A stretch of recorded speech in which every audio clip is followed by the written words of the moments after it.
Do you believe you are walking through a completely new life? We are born. We live. We love. We suffer. We die. And without permission, without explanation, it begins again. The Buddha called this samsara, the beginningless wandering. He once said something that stopped his students cold. If you could gather every tear you have cried across your wandering, every tear from loss, from grief, from the exhaustion of not knowing, those tears would fill the 4 great oceans. Not the rivers, the oceans. He did not say it to crush you. He said it so you would finally ask, is there another way? There is. But finding it requires understanding the machinery. The machinery runs on karma and 3 forces: greed, aversion, and delusion, keeping the wheel turning. You may have heard the 6 realms described as the moods of a single day. Tibetan masters taught it that way, and they were not wrong. But the oldest Buddhist texts say something starker. The realms are not moods. They are real, where consciousness has actually traveled, birth after birth, and where it will travel again. From the bliss of the heaven realm to the burning envy of the jealous God's realm, the fog of the animal realm, the cold of the hell realm, we have moved through all, and we have never seen the door. Let the world outside fade. In this space, the wheel of samsara will be observed in absolute mindfulness.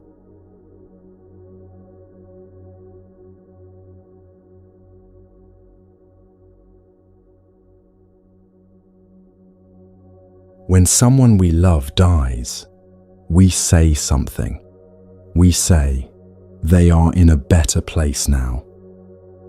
We say it quickly, the way you press a cloth against a wound before you have time to think. But what if they are not? What if the mind that just closed its eyes is already, somewhere, opening them again? Already beginning again, in conditions it did not choose, carrying a weight it does not remember accumulating, in a life it does not recognize as the continuation of the one that just ended. Long before the first monastery was built, human beings in the river valleys of northern India were sitting with exactly this question.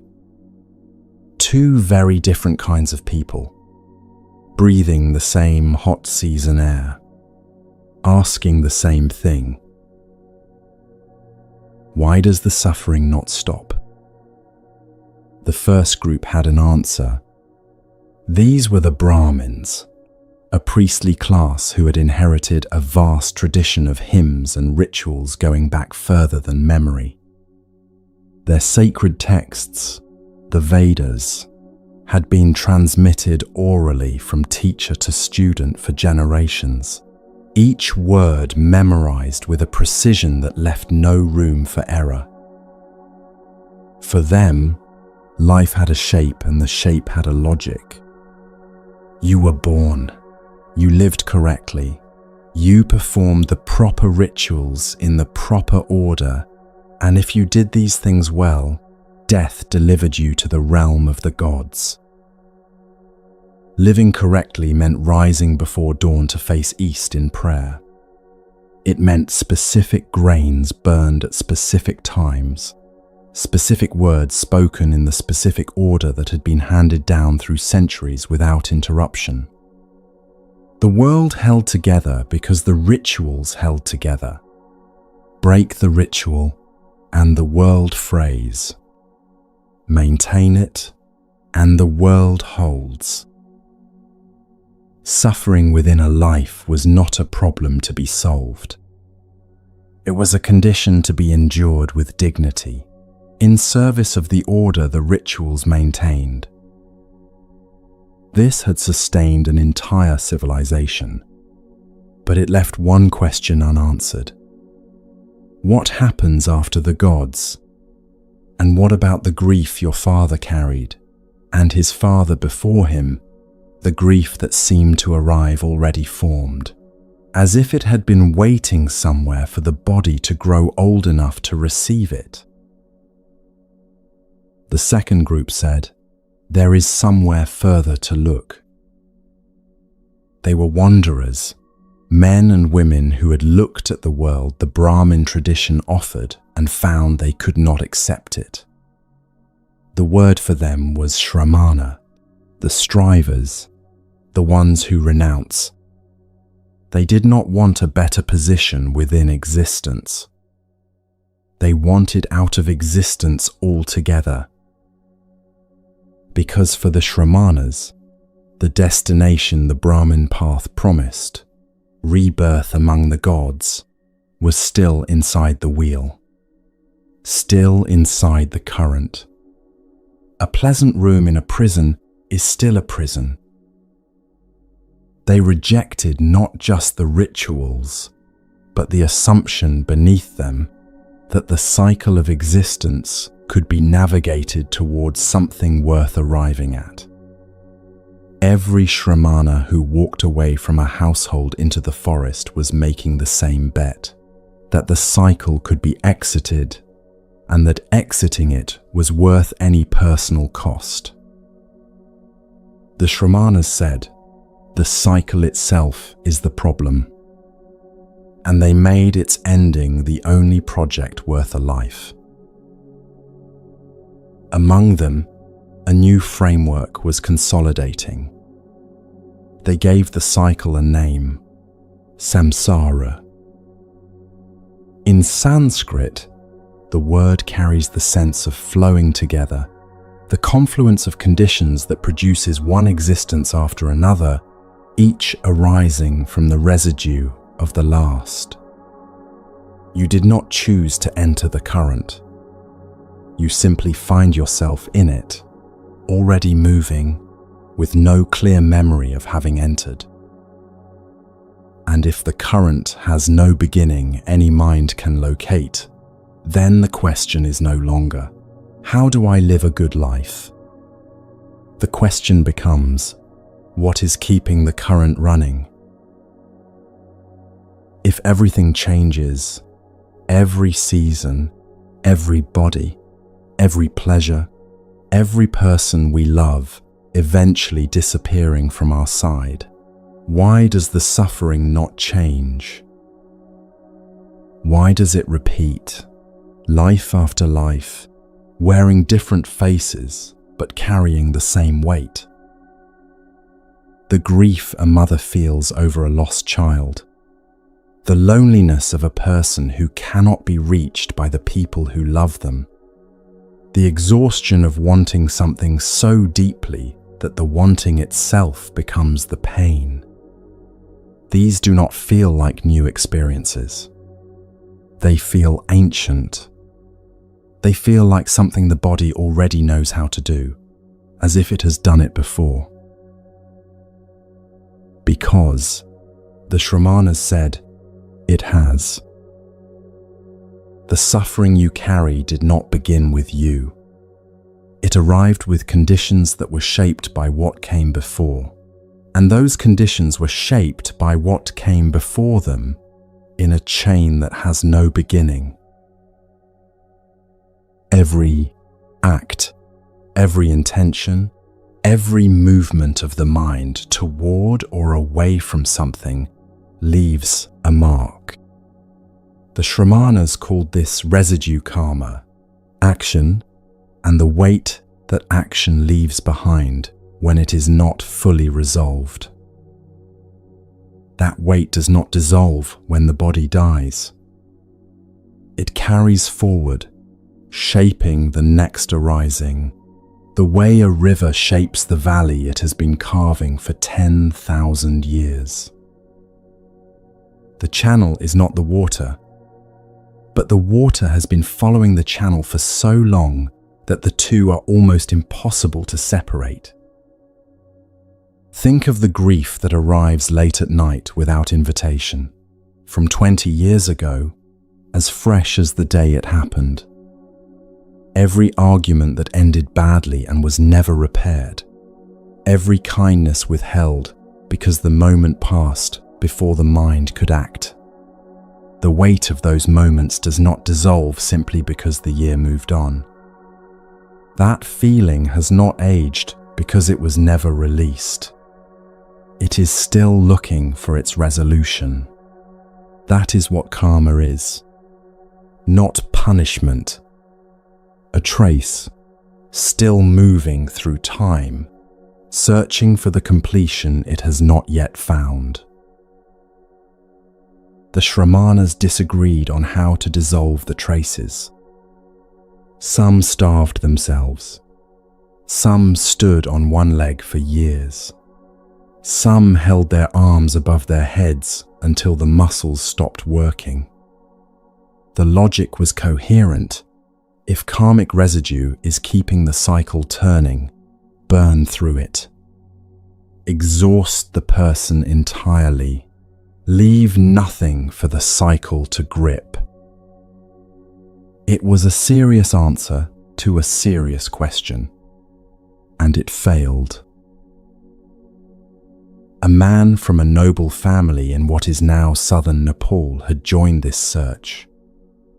He had walked away from a palace, a young wife, a newborn child, every comfort a wealthy family in the 5th century before the Common Era could provide. What had moved him was not philosophy but a sight. 4 of them, seen on 4 separate journeys outside the palace walls. An old man bent under the weight of his years. A sick man whose body had become his enemy. A corpse being carried by people whose faces said, "This is coming for me too." And a wandering ascetic, a Shramana, with something in his eyes that the palace had never produced.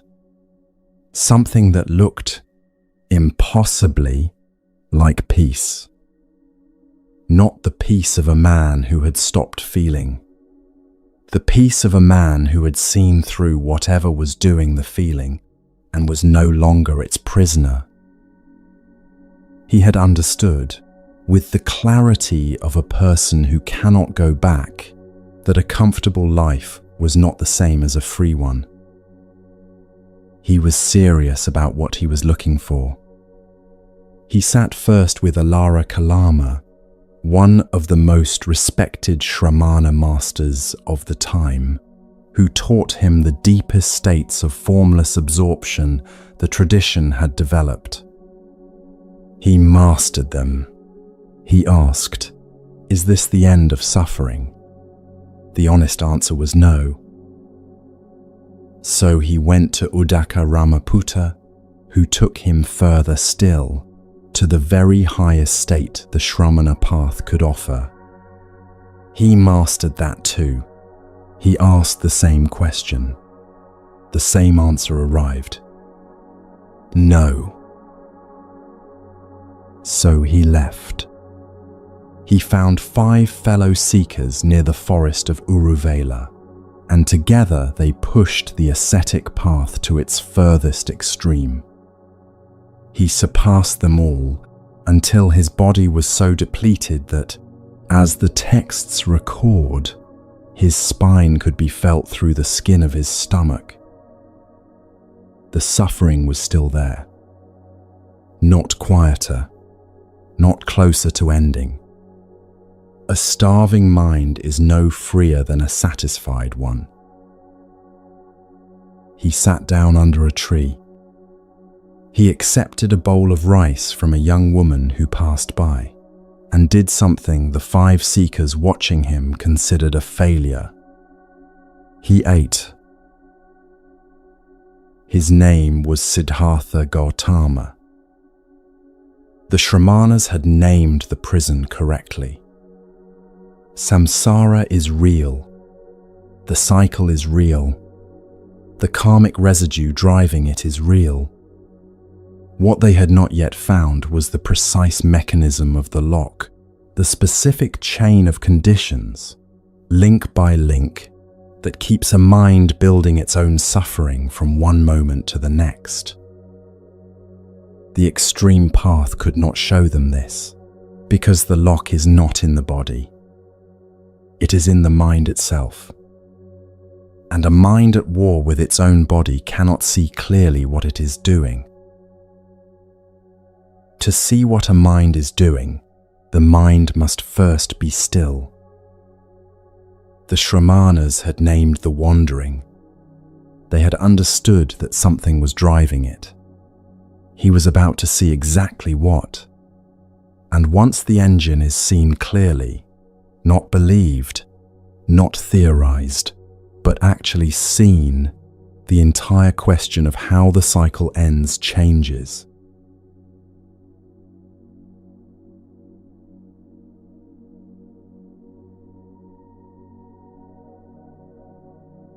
The seat beneath the tree was the same seat it had been the night before. The river was the same river.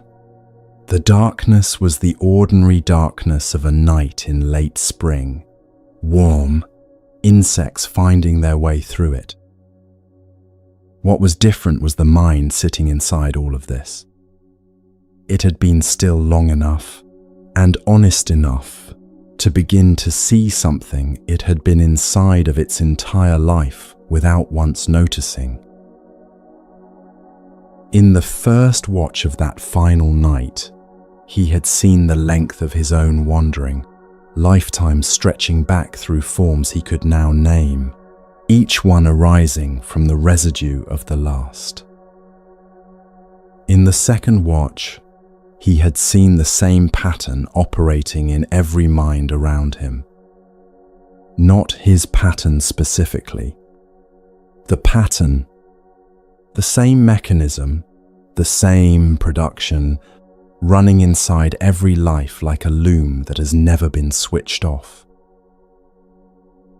In the third watch, just before dawn, he saw how the loom worked. He was not seeking by then. He had learned that seeking was the obstacle.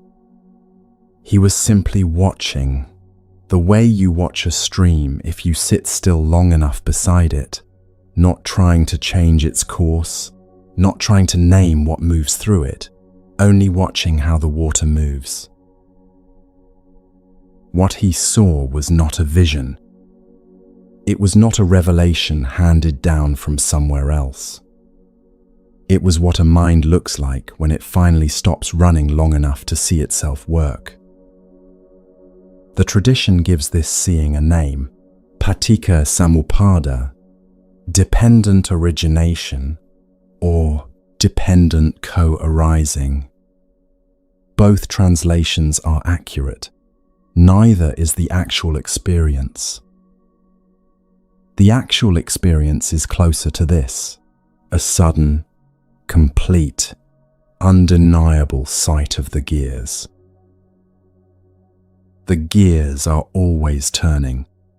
They are turning inside you right now as you listen. But because they turn at the speed of your own attention, you cannot usually see them any more than a fish can see water. What he did in those final hours was slow his attention down far enough to see the water. To see what a moment of suffering is actually made of, not after it has passed, not in memory, but as it is being assembled. Here is what he saw. Your phone is lying face down on the table. It buzzes once. This is the first link in the chain, in its most ordinary form. A sense organ meets an object. Your ear meets a small vibration. Contact has occurred. Before you can think about it, something happens inside you. Something is already leaning toward the phone. Not consciously. The leaning is happening at a speed below thought. This is the next link, feeling tone.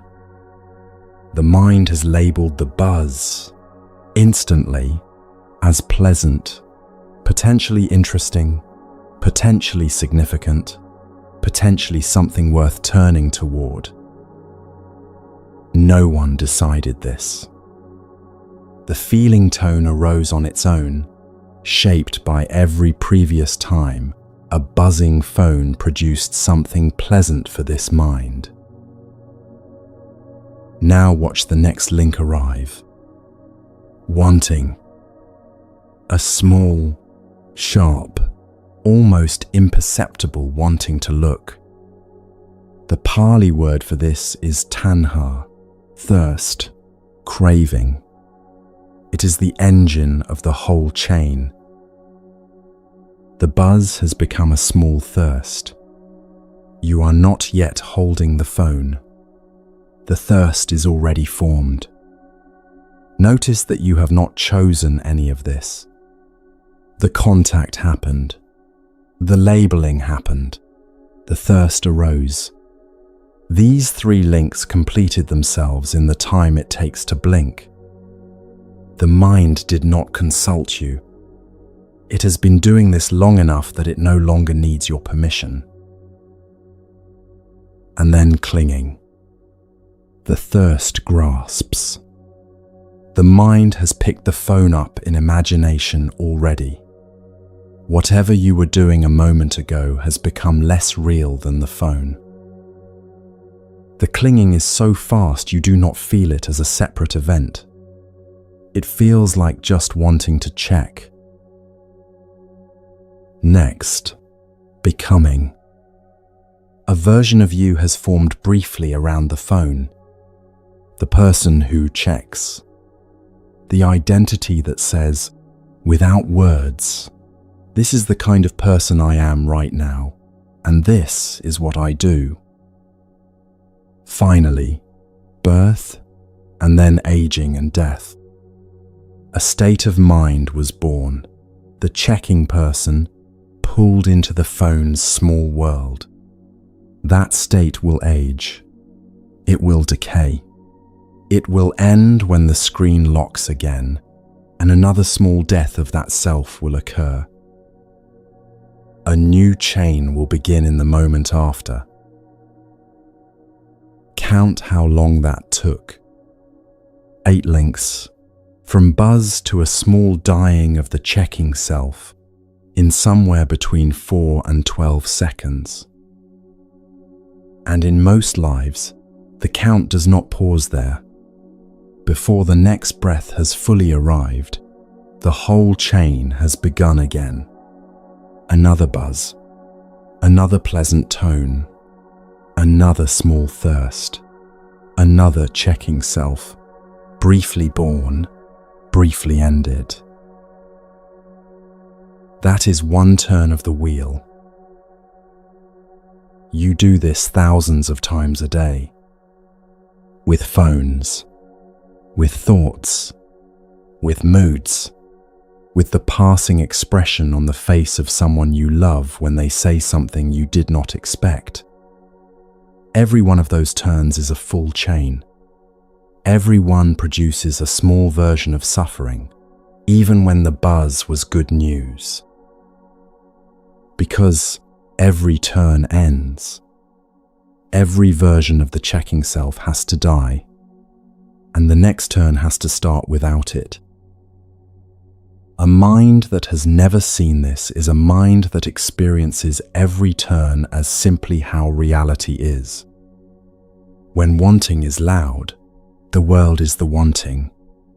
When irritation is loud, the world is the irritation.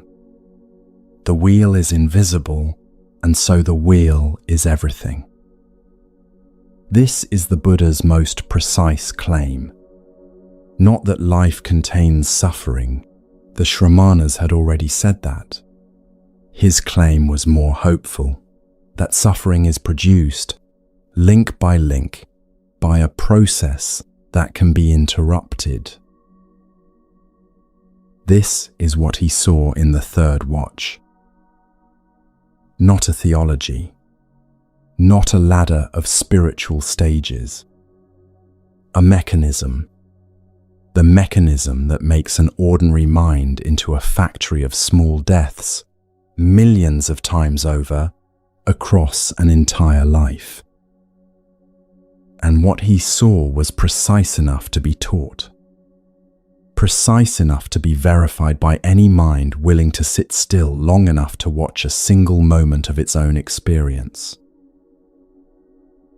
And then he saw something else. He saw that every link, every single one, is conditioned.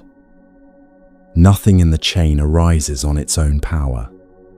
Each link needs the one before it in order to appear. Which means, if any link fails to arise, the whole chain for that moment ends. Remove contact, your phone stays silent, or you are not in the room, the chain never begins. Remove feeling tone, you meet the buzz with a mind so settled it does not label the sound as anything. The chain collapses at link 2. Remove craving. You feel the pleasant quality of the buzz without reaching for it. The chain collapses at link 3. In each case, the suffering that was about to be produced simply does not arise. The buzz happens. The mind remains whole. No small death occurs. This is the liberation the teaching points to. Not a dramatic liberation, not a thunderclap. A quiet, specific, engineered collapse of the chain at a single link. One turn of the wheel that does not complete. Then another, then another. Eventually, the wheel has lost so much fuel that it is no longer the main thing happening inside you. In the Pakaya Sutta, the Buddha uses a phrase that stops many of his students. He says the law of dependent arising is not dependent on him. Whether a Buddha arises or not, this is how phenomena condition one another. He is not giving doctrine. He is describing the weather, which means you cannot argue with it any more than you can argue with rain. You can only learn how it works well enough to step out of it when it begins to fall. Try this, gently. Think of something mildly irritating that happened today. A message you did not like. A tone of voice. A task you were given that you resented. Notice, inside your body, the place where the irritation still lives. A small tightness in the jaw, perhaps. A slight heat behind the eyes. A shortening of the breath. That is the middle of a chain. Contact happened hours ago. Feeling tone arose. Craving arose. The craving to push the thing away, to be right about it, to explain it to someone who will agree with you. Clinging arose. A self formed around it, the aggrieved person, the one who was wronged. Now, just for this moment, let the craving loosen. You do not have to get rid of it. You do not have to fix anything. You only have to stop feeding it. Let the irritation sit where it sits, without chasing a conclusion about it. Notice how the mind immediately wants to move, to replay the scene, to rehearse the response. Let it want to move and stay here. The wanting to move is itself a small craving, another link forming. Watch this one too. Notice what it does when nobody follows it anywhere. It thins. Not because something has been resolved, not because the person was forgiven, or the situation changed, or the mind decided to be better. Simply because the fuel was withheld for one moment. The aggrieved self runs on craving, specifically on the craving to push the irritating thing away.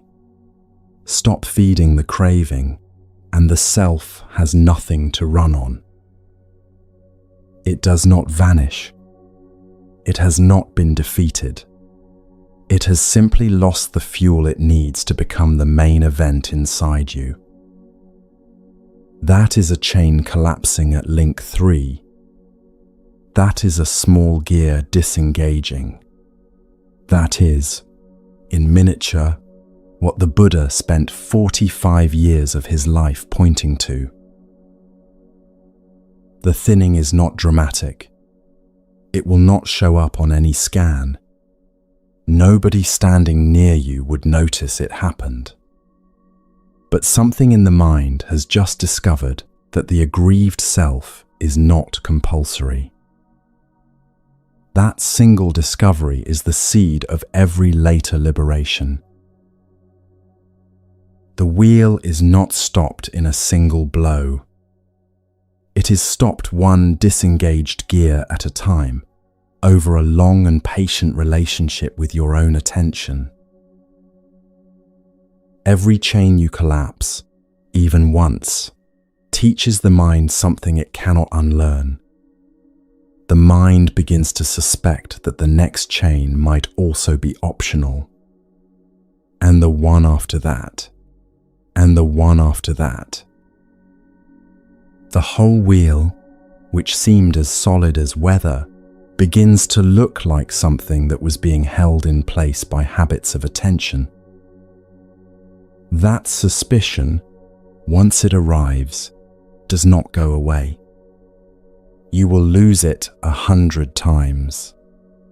You will be swept back into the wheel, fully, as if the seeing never happened. The craving will feel compulsory again. The irritation will feel total again. And then, in some unannounced moment, the suspicion will return. And the question with it, is this compulsory? The seeing he arrived at under that tree does not require anyone to believe in rebirth, or to accept any cosmology, or to hold any view at all. It requires only this, to sit still with one ordinary moment, a buzz, an irritation, a small craving, and to watch what it does when nobody acts on it. The chain is visible to any mind willing to look. The moment it becomes visible, it becomes, for the first time, something other than compulsory. This is what the 49 nights produced. A map, not a map of somewhere distant. A map of what is happening right now, in this listening, in the space behind these words. The wheel is turning. You can see it turning. And a wheel you can see is the only kind of wheel you can step off. Seeing it does not require years of practice to begin. It requires one moment of honest looking. Any ordinary moment will do. But seeing the chain is not the same as understanding what keeps starting it. Every chain begins with contact. Contact is unavoidable. You have sense organs, and the world keeps arriving through them without asking permission. But between contact and feeling tone, between the buzz and the lean toward the phone, something is already shaping the response. Something older than any single moment of craving. When the Shramanas described karma as the driver of the cycle, they were not wrong. But karma itself runs on something. Every karmic trace that carries forward from one life to the next was planted by a mind in a particular condition. And that condition has three faces. Three forces so old they appear in the earliest Buddhist art as animals at the hub of the wheel, because animals act entirely from instinct, with no awareness that anything else is available. These three forces do not stand outside the chain and direct it from a distance. They are inside every link, tilting the feeling tone before contact has fully registered, shaping the craving before the thirst has formed. At the very center of the wheel of life, three animals are coiled together, each biting the tail of the next. They are what keep the chain starting. They are what the chain is ultimately made of. Their names are very old. You have already met all three. And once they are seen clearly, everything about how the wheel runs becomes, finally, legible.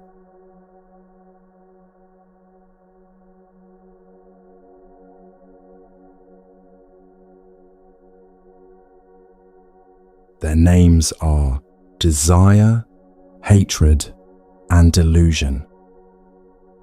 Not as philosophical categories, as fires. The Buddha's most famous teaching about them begins with fire, and it is worth beginning there too. Several months after the night under the Bodhi tree, the Buddha addressed a gathering of 1,000 former fire worshippers, people who had spent years tending sacred flames, who understood fire as a living force, who knew its qualities the way a farmer knows soil. He gave them one teaching. He said, "Everything is burning. The eye is burning. Everything the eye sees is burning. The ear is burning. Everything the ear hears is burning.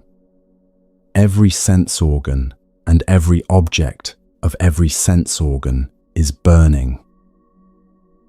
And when the assembled monks asked, "Burning with what?" the Buddha answered, "With the fire of passion, with the fire of hatred, with the fire of delusion." This teaching, known in the tradition as the Fire Sermon, is among the most direct statements the Buddha ever made about the condition of an unexamined life. He was speaking directly to people who already understood fire. He did not have to explain what a fire does to what it touches. He was meeting his audience exactly where they were, which is what the Buddha consistently did. He is not saying experience is bad. He is saying that experience, for a mind that has not yet seen clearly, is saturated with these three forces at every point. Not occasionally, not in the dramatic moments, everywhere, at all times, through every sense. The old Buddhist tradition depicted these three forces as animals at the very center of the wheel of life: a rooster for desire, a snake for hatred, a pig for delusion. This imagery comes from the Tibetan tradition's way of teaching the wheel, but the concept it depicts is fully authentic to the earliest Buddhist texts. The Buddha's own teaching in multiple suttas identifies these three as the roots of all unwholesome action, the three conditions from which every harmful thing a being does ultimately flows. Why these three and not others? Because every act that causes harm, every word that wounds, every thought that diminishes another being or oneself is traceable to one of these three roots. Greed at its root, hatred at its root, or delusion at its root. And these roots do not take turns. They are coiled together, feeding each other. Desire generates the conditions for aversion when what is desired is lost or threatened. Aversion generates the conditions for grasping when the mind becomes desperate for relief. Delusion feeds both, because a mind that cannot see clearly cannot see that it is grasping, or that it is contracted in aversion, or that these two states are the very conditions producing its suffering. The first fire is desire. When the Buddha analyzed desire in the Pali Canon, he found not one thing, but three. The first is the most obvious, the wanting of pleasant sensory experience. The good meal, the attractive person, the comfortable chair, the satisfying conversation, the version of the present moment that is better than this one. The second is subtler and in some ways more tenacious, because it wears the costume of ambition rather than weakness, the craving for existence, the wanting to become, to continue, to be more than one currently is. Not just the wanting of pleasurable things, but the wanting of a better version of oneself, a more successful self, a more admired self, a self that will last. This is the craving behind most of what gets called ambition, striving, or self-improvement. Not all of it, but the part of it that is not oriented toward anything real, but simply toward the feeling that the present self is not quite enough. The third is the most counterintuitive, the craving for non-existence, the wanting to escape, to disappear, to stop feeling what is currently being felt. This too the Buddha identified as a form of craving, not its absence. Because the mind that is desperately wanting to not be here is still a mind organized around a passionate wanting. Think about how these three operate in an ordinary day.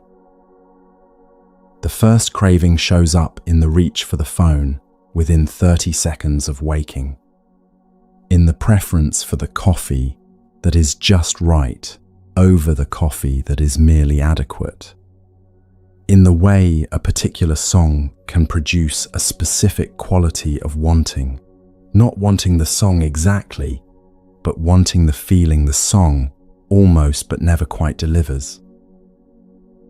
The second craving shows up in the mind that rehearses a difficult conversation and imagines a version of it where the self appears competent, poised, the right kind of person, or in the low-level chronic wanting to be further along than one is. The third shows up in the moments of genuine distress, when the mind does not want more experience, it wants less. It wants the afternoon to just be over. It wants the conversation to end. It wants the discomfort to stop. All three are the same fire with different temperatures. The second fire is hatred. The Buddha was precise about this too. Ill will, the aversive, hostile, pushing away quality of mind, does not require an enemy. It requires only the thought, I have been wronged, or I am being wronged, or I will be wronged. And these three thoughts can be directed toward anyone, strangers, acquaintances, the people we love most. The old texts give a precise list of the sources of ill will. This person wronged me. This person is wronging me. This person will wrong me. This person wronged someone I love. This person is wronging someone I love. This person will wrong someone I love. 9 combinations of past, present, and future harm directed at self or loved ones. The mind that is running through these 9 possibilities at 2 in the morning is doing exactly what the Buddha described 2,500 years ago. The friend who said the thing that landed wrong, the driver who did not signal, the colleague who got the credit for something you did, the parent who once, decades ago, said something that has never fully been digested. The Buddha told a story to describe how far the practice of non-aversion actually extends. He said, even if bandits were to seize you and cut you limb from limb with a 2-handled saw, the one among you who allowed hatred to arise in response would not be following my teaching. This is not a teaching about suppressing anger or performing patience. It is a teaching about the direction of the fire. A being consumed by hatred is being harmed by the hatred first, before it reaches anyone else. The saw does its work for a time. The hatred, unchecked, does its work indefinitely. The Buddha was not asking for inhuman equanimity. He was pointing out that hatred poisons the one who holds it, at least as completely as anything it is directed toward. In everyday life, this fire runs on a much lower flame than the saw story suggests. It is the mild irritation at the colleague who speaks too slowly in meetings, the persistent resentment towards someone who received something you felt you deserved, the reflexive tightening when a certain name comes up on the phone, the quality of an interaction that leaves you feeling subtly dismissed, and the way that feeling keeps returning hours later, replaying the moment with different endings. This is the same fire as the dramatic version, just a quieter burn. The third fire is delusion. Of the 3, this one is the hardest to see, because it is the fire that prevents the seeing. The Buddha was specific about what delusion actually is. Not stupidity, not lack of information. Delusion is the inability to see 3 things clearly. First, that everything changes. Every condition, every experience, every state of mind, every relationship, every situation is in constant motion. Nothing is holding still. Second, that because everything changes, nothing can deliver permanent satisfaction. The good meal satisfies and then it is over. The good relationship brings genuine joy and also brings difficulty. The achieved goal produces brief relief and then the next goal forms. Third, that the self we take to be a fixed, stable, permanent center of experience is itself a process rather than a thing. Not a fixed noun, an ongoing verb, a flowing process that the mind freezes into a concept and then spends enormous energy defending. A mind in delusion acts as if the impermanent were permanent, as if the unsatisfying were capable of finally satisfying, as if this particular self were something solid that must be protected and promoted at all costs. This is why delusion is the first link in the chain, the one the chain originates from. A mind that cannot see clearly will keep generating desire for things that cannot last, will keep generating aversion when those things change or disappoint, and will keep mistaking the experience of suffering for something external to itself.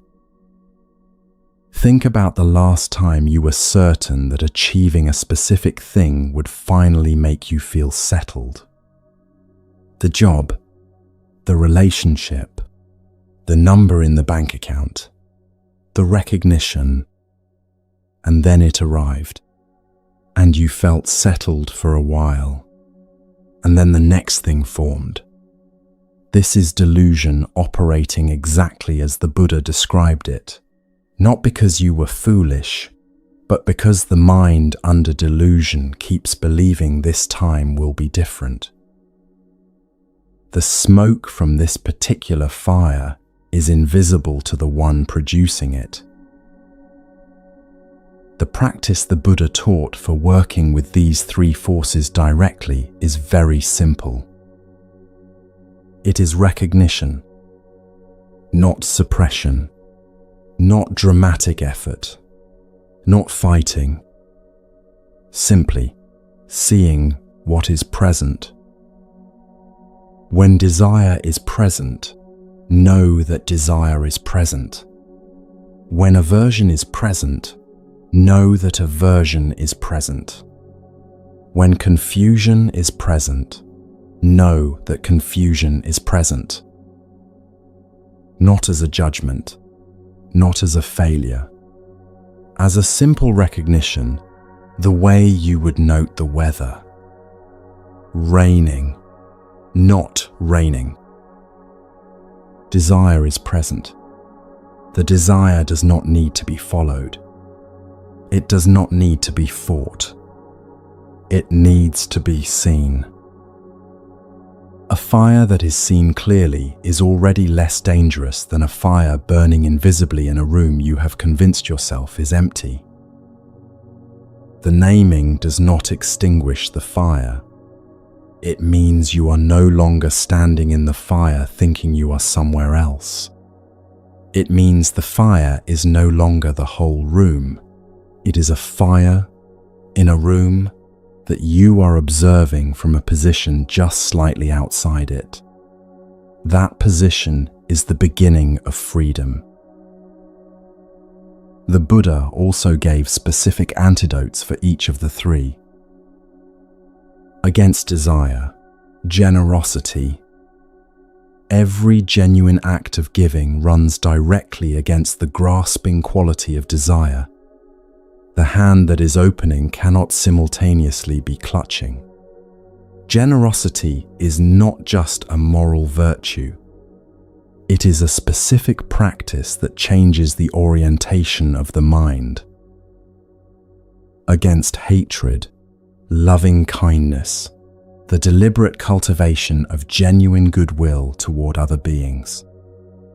The Buddha taught an entire practice of extending this goodwill outward, starting with those easiest to love and moving progressively toward those who are difficult or neutral. Not as a performance, as a real change in the direction of the mind. Against delusion, wisdom, the sustained practice of actually looking at impermanence, rather than assuming it theoretically. Watching things end, watching moods change, watching the self that felt so solid this morning feel quite different by evening. Not philosophically, observationally. The Buddha pointed out that these three antidotes directly address the structure of their corresponding poison. Generosity does not try to argue with desire. It simply changes what the hand is doing. Loving kindness does not try to suppress hatred. It replaces the contraction with an expansion. Wisdom does not tell delusion it is wrong. It shows delusion what it is missing, directly, in the texture of ordinary experience. These three poisons and their antidotes are not abstract ideas about ethics or psychology. They are the direct conditions that determine where consciousness goes after this life ends. They are what the wheel is made of. A consciousness saturated with desire tends toward realms where craving can briefly find its object, and then discovers the object does not satisfy the way the craving promised it would. A consciousness saturated with hatred tends toward realms where the contracted, belligerent energy that hatred produces generates its corresponding conditions. A consciousness saturated with delusion moves through the wheel without ever seeing the wheel, keeps acting from the same three roots, life after life, because it cannot see that it is doing so. And a consciousness in which the wholesome roots have been genuinely cultivated, in which generosity, virtue, and clarity have been genuinely developed, tends toward the conditions those qualities produce. Which brings us to the first and most beautiful of the 6 realms. The realm that is the direct fruit of a long cultivation of the good, of generosity, virtue, and the development of the mind. The realm where the poisons, for a time, have been outweighed.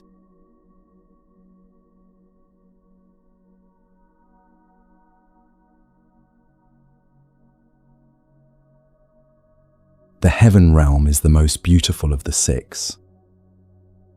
In the Buddhist cosmology, it is a real destination, a place where consciousness arrives after lifetimes of genuinely good actions.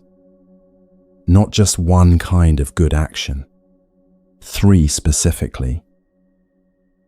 Generosity, the genuine giving of time, resources, and care to other beings, without keeping score.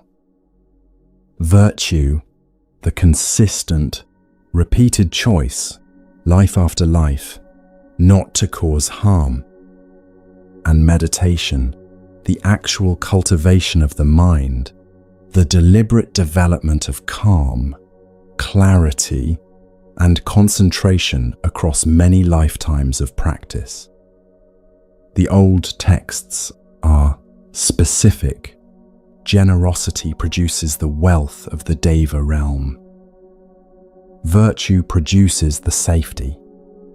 Meditation produces the refinement, the quality of radiance and stillness that distinguishes the higher Deva realms from the lower. The fruit of all 3 combined is a form of existence so saturated with ease and beauty that the fundamental question the Buddha spent his life answering never fully arises there. Why does the suffering not stop? In the heaven realm, the question simply does not press. The conditions that would generate it are not present. The old texts are quite specific about this realm. It is not a single place, but a whole range of Deva realms, from lower to higher, each more refined than the last. Some Devas dwell in realms of great physical beauty and pleasure. Others dwell in realms of more refined radiance that the human senses cannot really imagine. For the purposes of this teaching, we are treating them as one broad category, because the essential teaching about them is the same across all levels.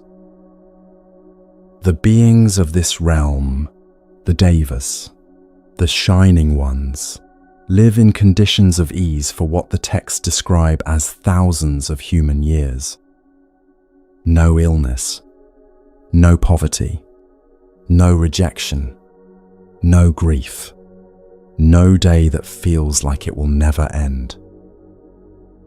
A quality of light and beauty that the human senses have no real equivalent for. And not for a brief holiday, for an epoch. This sounds wonderful, and in many ways it is. But the Buddha saw the specific trap inside it. The problem is not the ease. The problem is what the ease does to the motivation to practice. Think about someone who has been going through a very difficult period in their life. Financial pressure, a difficult relationship, a health problem that has not resolved. They are asking hard questions. They are meditating. They are doing the work. The difficulty is pressing them towards something real. Now think about what happens when things suddenly get much better. The pressure lifts. Life becomes comfortable, easy, enjoyable. And very gradually, without any single decision being made, the meditation practice becomes less regular. The hard questions become less urgent. Why ask difficult questions about the nature of suffering when the afternoon is this pleasant? This is what the Buddha identified as the real danger of the heaven realm. Not that it is bad, that it is so good that it makes practice feel unnecessary. Think about what a long holiday does to the mind. In the first few days, there is genuine relief, genuine rest, the pleasure of not being pressed. But if the holiday goes on long enough and comfort becomes the new normal, something else happens. A kind of formlessness. The habit of asking good questions weakens. The natural capacity for focused effort softens. Not because anything bad happened, because nothing pressing happened either. Now imagine that holiday lasting 1,000 years. The specific word the Buddha used for this condition was heedlessness. The Devas, surrounded by beauty and ease for many thousands of years, become, there is no better word for it, drunk on their conditions. Not drunk in a dramatic way, drunk in the quiet way that prolonged comfort produces. The questions stop. The practice stops. The urgency dissolves. Everything is fine right now, and right now is very long in the heaven realm. This is why the Dhammapada, one of the most beloved texts in the Buddhist tradition, opens with the statement that heedfulness is the path to the deathless, and heedlessness is the path to death.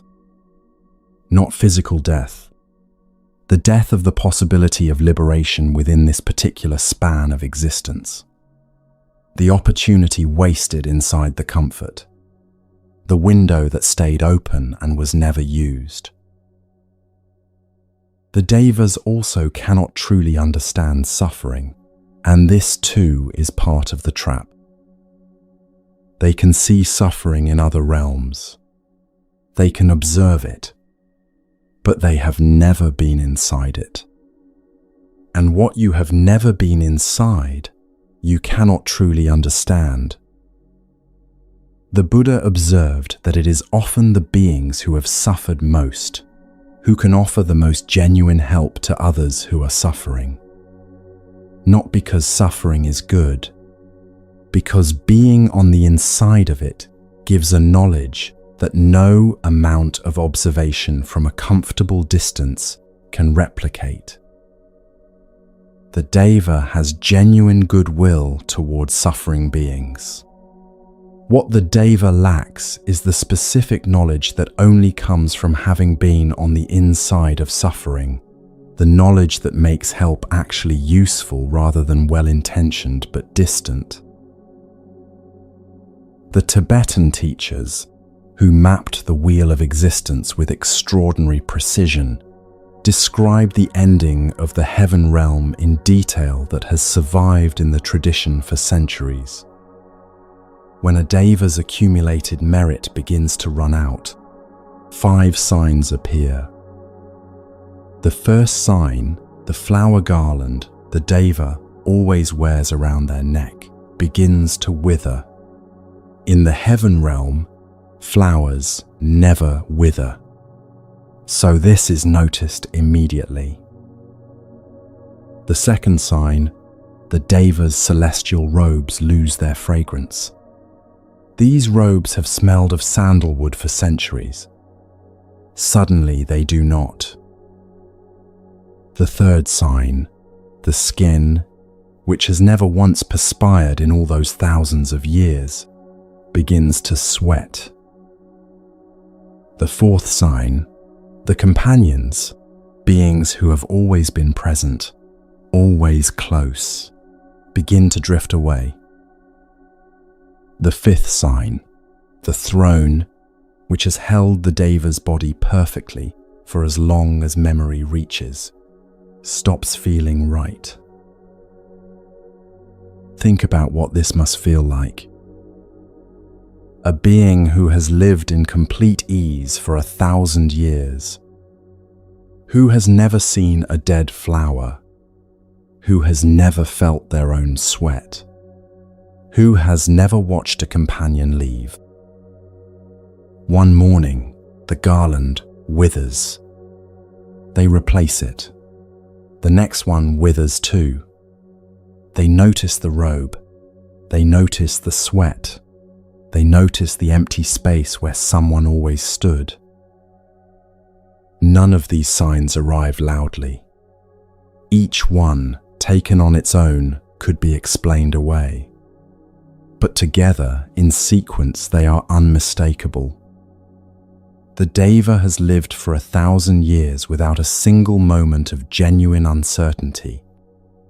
The 1,000 years of heedlessness have not made them wise about impermanence. They have only made them unprepared for it. And in the hour when the signs can no longer be ignored, the Deva faces something that 1,000 years of comfort never prepared them for, the understanding that this was always temporary. Every teaching on impermanence that passed through their awareness without landing now arrives all at once, with the full weight of what was not practiced. Alongside the heedlessness, a second problem develops in the heaven realm, and it is worth understanding as its own thing. When a being has possessed superior beauty, superior power, and superior conditions for thousands of years, a specific kind of pride tends to form. Not the ordinary pride in something achieved, the pride of simply being what one is. The Deva who looks at beings in lower realms and feels, quietly and without examining it, that they are of a higher order, that their beauty and power and position are simply expressions of what they fundamentally are, rather than conditions that arose through causes and will pass when those causes are exhausted. This conceit does not announce itself. It settles in the background, the way assumptions settle, unexamined because everything around them confirms it. It compounds the heedlessness. A being who already has no felt urgency to practice, and who also feels, at some quiet level, that their superior conditions reflect something true about them. That particular being has two compounding reasons not to look more closely at its own situation. The Dhammapada puts the root problem directly. From clinging to dear things comes grief. From clinging to dear things comes fear. For one who is free from clinging, there is no grief, whence fear. The Buddha is not teaching against beauty or ease. He is teaching against what happens when a being clings to beautiful and easy conditions as if they were permanent. Because they are not permanent, they were never permanent. The garland proves it. The throne proves it. And the grief, when the conditions finally end, is exactly proportional to how completely the Deva had stopped asking the real questions inside the comfort. The Buddha taught that the human realm is actually better for liberation than the heaven realm. Not because humans are more capable than Devas, but because the human condition contains two things that the heaven realm does not: enough suffering to make the question urgent, and enough capacity to actually pursue the answer. A Deva has the capacity but no urgency. The pleasure dissolves the urgency. A being whose every need is already perfectly met has no particular reason to go looking for what is still incomplete. The incompleteness is there, but it is buried very deep under a very long good season. A human being in a difficult period has both urgency and capacity at the same time. The window is open. This is why the Buddha said the human rebirth is precious. Not because it is always comfortable, it is not reliably, but because it is the specific condition where the question of liberation can actually be heard. The practice is heedfulness, the quality of staying awake inside a good season instead of gradually falling asleep inside it. Here is what this looks like practically. The next time something in your life is going genuinely well, a relationship, your health, a period of financial ease, try holding two honest things at the same time. First, this is real. This good condition is genuinely here. Receive it fully. Second, this will change. Not as a warning, not as a threat, simply as a plain fact. The good season is real and it is temporary. Both of these things are true at the same time, and holding both does not make the good condition feel worse. For most people, it makes it feel more real, more fully received, more present.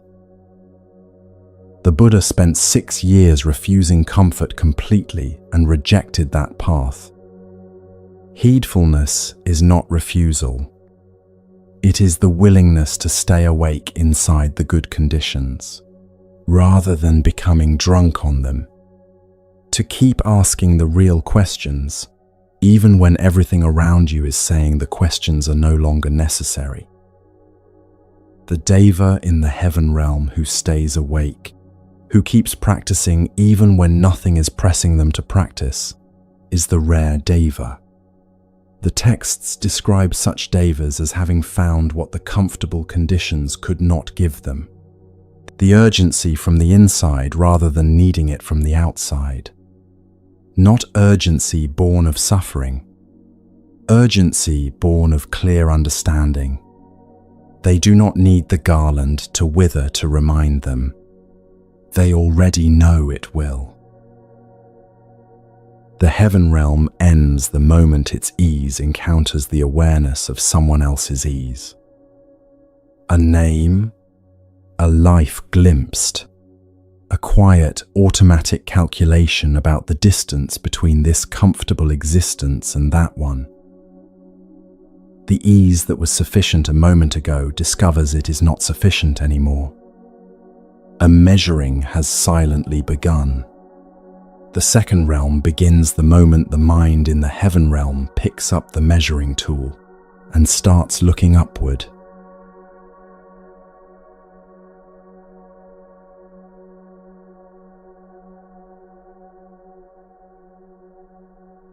Think about someone you know who is genuinely capable. Not just moderately talented, someone with real ability, real intelligence, real drive. Someone who has worked hard and achieved real things. Now think about whether that person is at peace. Because sometimes the answer is no. Sometimes the person with the most capability is the least at peace, because all of that capability is pointed outward, toward whoever is slightly above them, toward a competition that never concludes, toward a position they are always fighting to reach or to defend. They win. They look up. There is someone higher. They fight again. They win again. There is someone higher again. The fighting is real. The winning is real. The peace is never real. That condition, great power, great capability, and no peace is the signature of the jealous God's realm. In the Buddhist cosmology, the jealous God's realm is a real destination of consciousness. It is sometimes called the demigod realm, beings of enormous power who are not quite gods, not quite human, but something formidable in between. The beings of this realm, the asuras, are described in the Pali Canon as extraordinarily powerful. They are not weak or small. They are, in many ways, formidable. The old texts describe them as warriors of immense capability. Their strength is genuine. Their intelligence is genuine. Their energy and drive are genuine. What defines them is not a lack of power. It is what they do with the power they have, which is to direct every bit of it, without rest, toward conflict with the beings above them. The Pali Canon contains a series of teachings describing the relationship between the Devas and the Asuras. They are at war, repeatedly and continuously, across vast spans of time. The Asuras were once associated with the Deva realm above.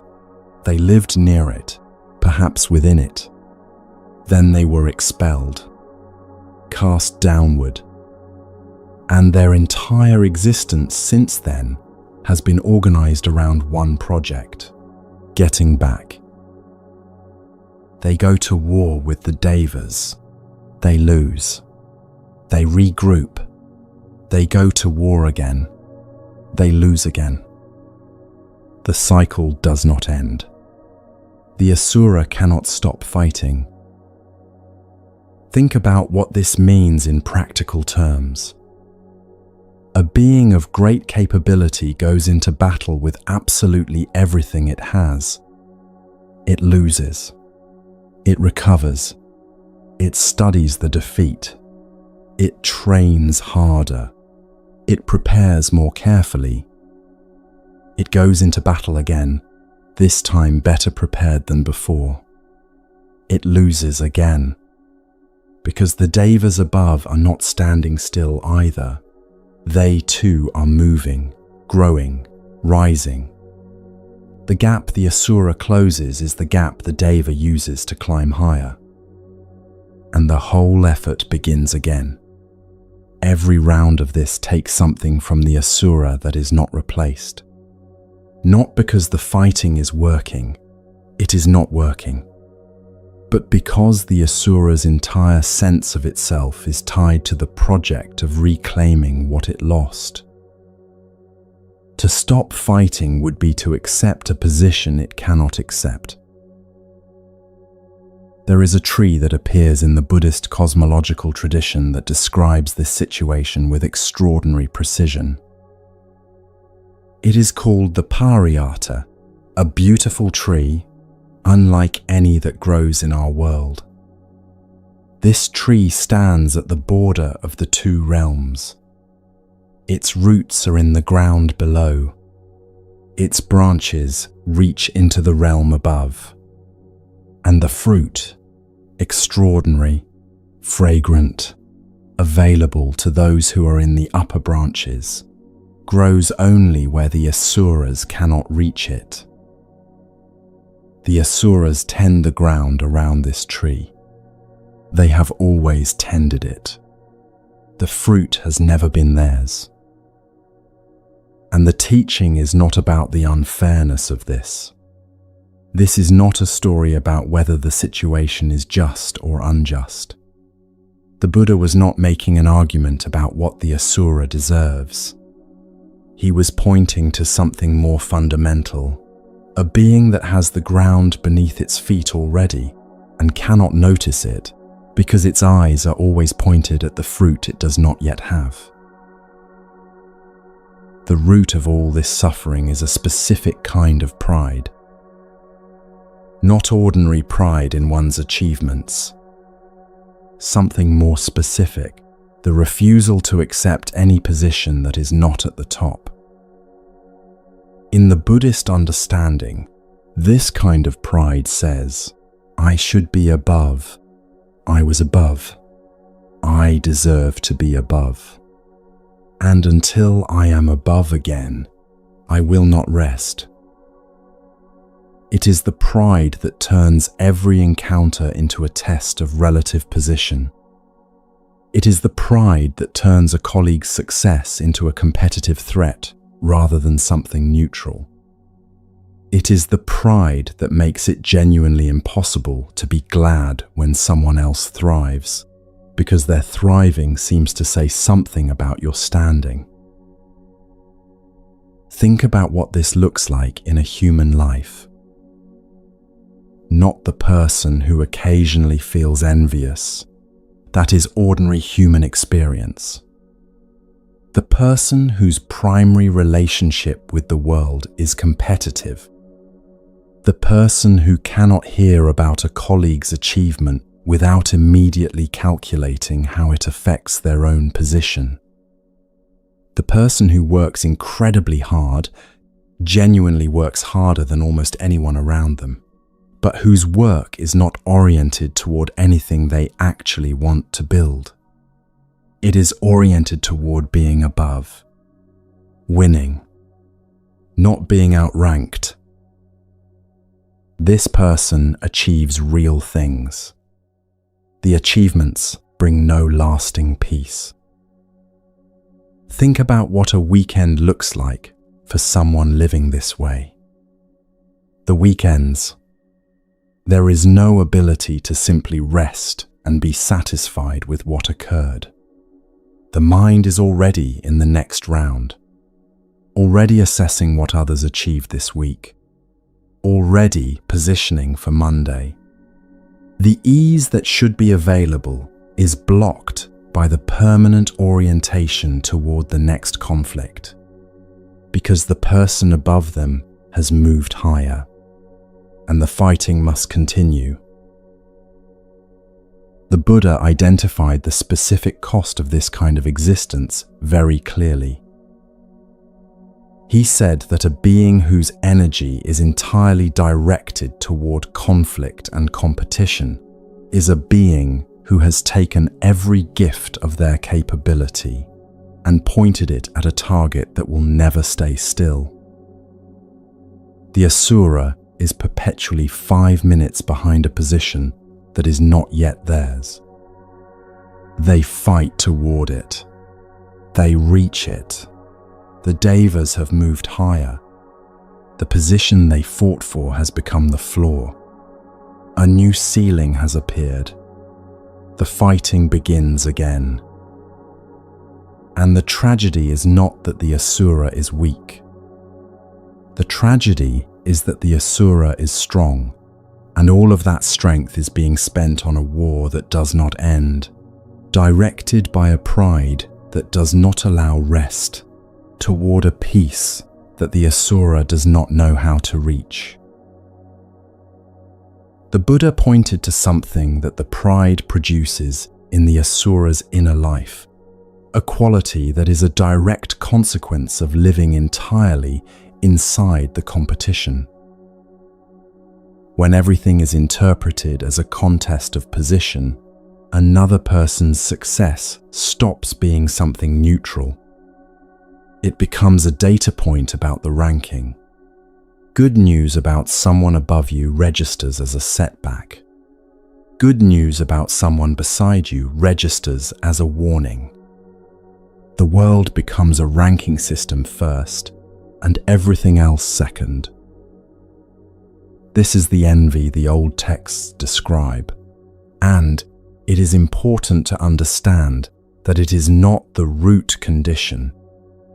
It is what the pride produces. The asura is not primarily envious. The asura is primarily belligerent.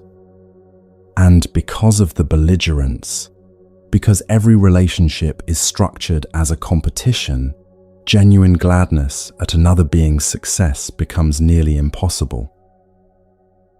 The old texts describe this envy as a thorn, driven into the heart not by the person doing well, but by the one who is measuring. The thorn is not caused by the other person's position. It is caused by the measuring. And the measuring is caused by the pride that cannot accept any position but the top.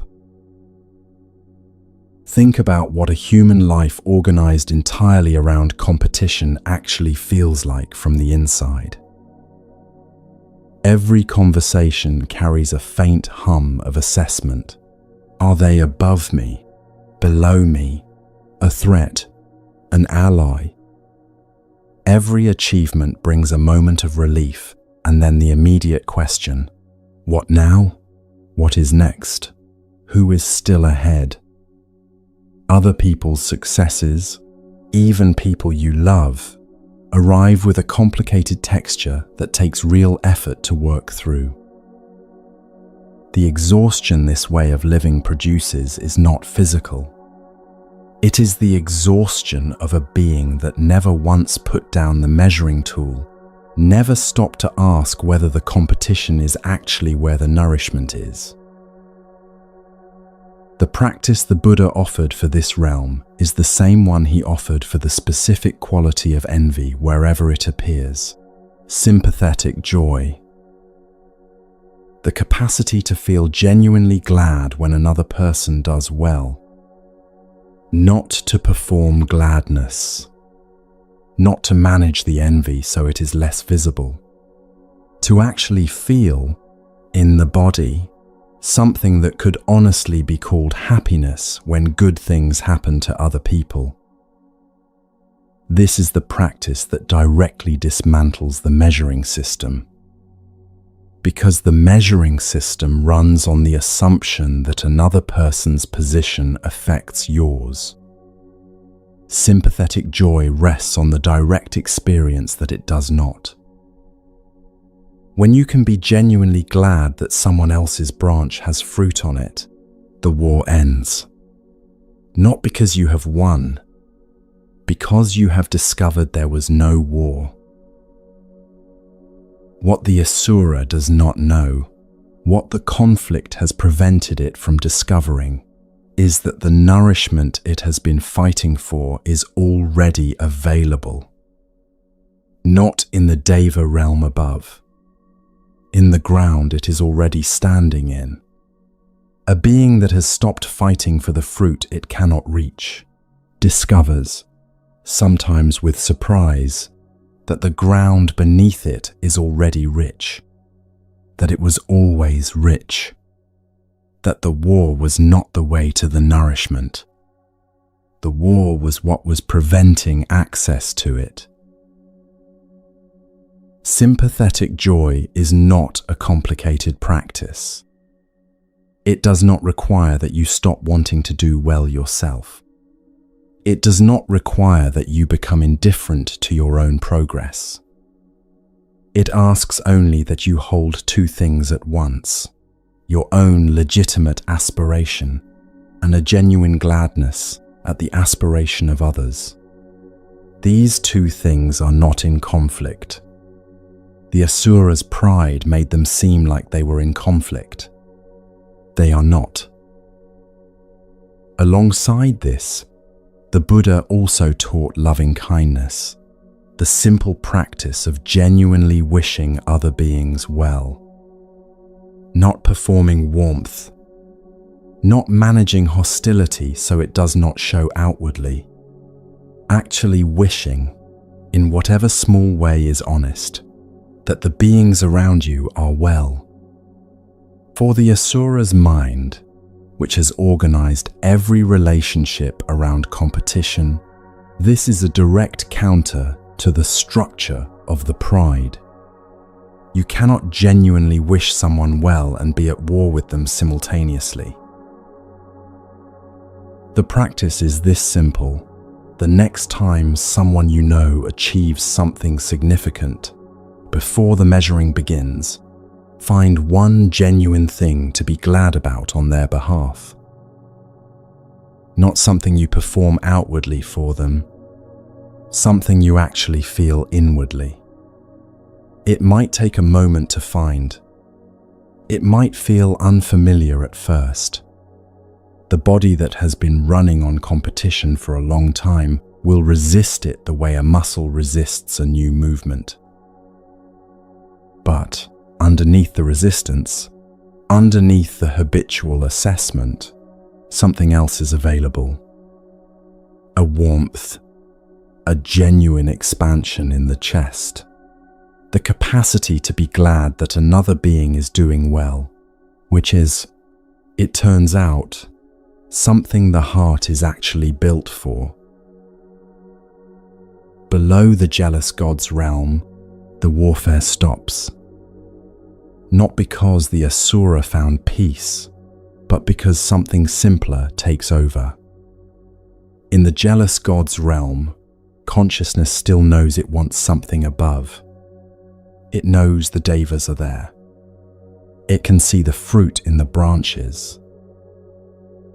In the realm below, none of this is visible anymore. There is only the immediate ground, the immediate need, the immediate step, and no capacity to look up toward anything at all.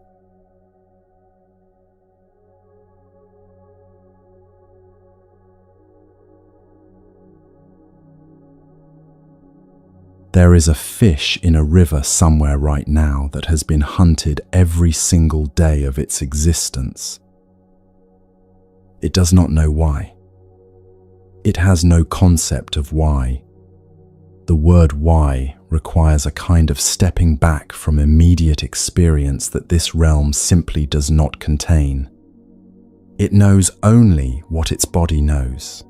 The shadow above the water that means danger, the current that means open space, the split second in which everything must become movement or nothing. It cannot ask what it did to deserve this. It cannot make a decision that might change its situation over time.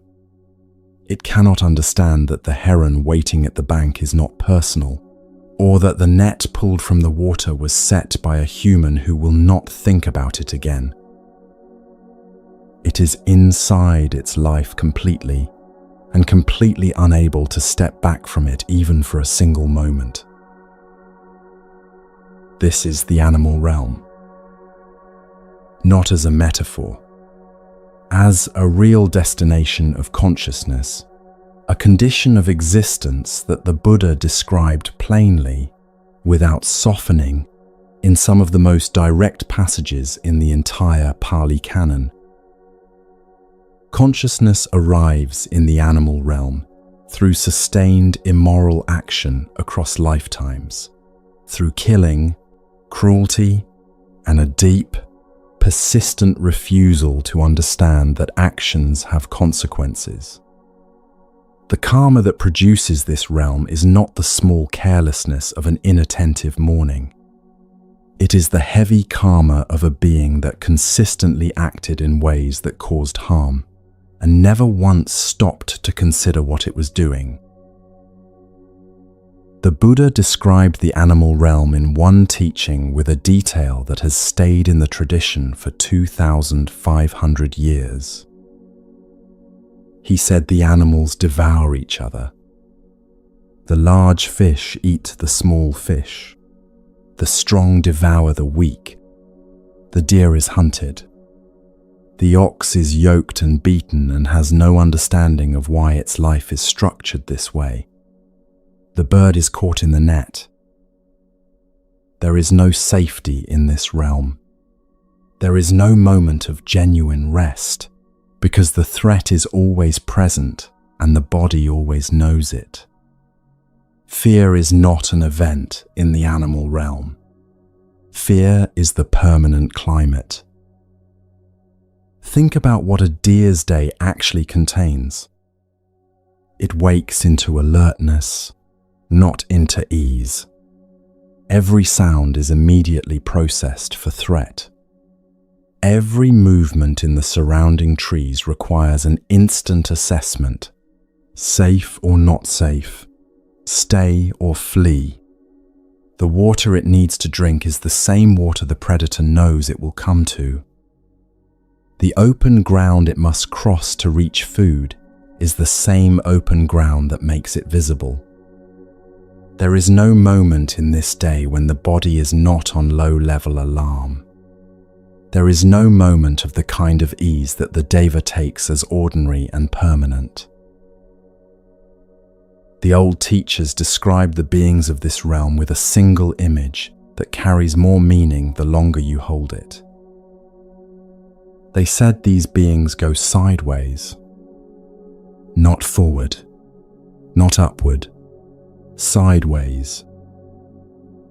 Watch any animal move through the world and you will see it immediately. The face parallel to the ground, the eyes pointed at the earth in front of the next step, the head that never lifts toward the sky. In Buddhist cosmology, the upright posture, the ability to stand and look up, is the physical symbol of a being that can orient towards something higher than survival. The animal cannot do this, not because it is incapable of physical movement, because its entire existence is organized around the ground in front of the next step. The horizon does not exist for it. The sky does not exist for it. There is only what is immediately here, immediately threatening, or immediately needed. This is not a failure of will. The animal has never had the upright posture available. It was not born with the capacity that would allow it to look up. The question the teaching asks, and asks with some urgency, is whether a being that does have the upright posture available is actually using it. Whether a being that can look up is looking up. But the deepest suffering of the animal realm is not the predation. It is something more specific than fear, and in some ways more total. The animal has no understanding that its actions have consequences. A dog that bites a child does not know it has done something that will shape its future. The connection between what it did and what will happen to it next is completely invisible to it. A crow that steals food from another bird does not know that stealing is stealing. A cat that plays with a mouse before killing it is not capable of recognizing cruelty as cruelty. These are not moral failures in the way human cruelty is a moral failure. They are simply the actions of a being without the faculty that makes moral awareness possible. The animal acts. The action produces consequences. The animal does not know this. The animal cannot know this. The very capacity that would allow it to understand the link between what it does and what happens to it next is precisely the capacity this realm lacks. The Buddha identified this not knowing, this absence of the faculty for understanding cause and consequence, as the very first link in the chain of suffering. Not the second link or the 10th. The first, the one from which all the others flow. Because a being that does not understand that its actions have consequences will keep generating the same karma, life after life, without the possibility of turning the wheel in a different direction. The wheel turns.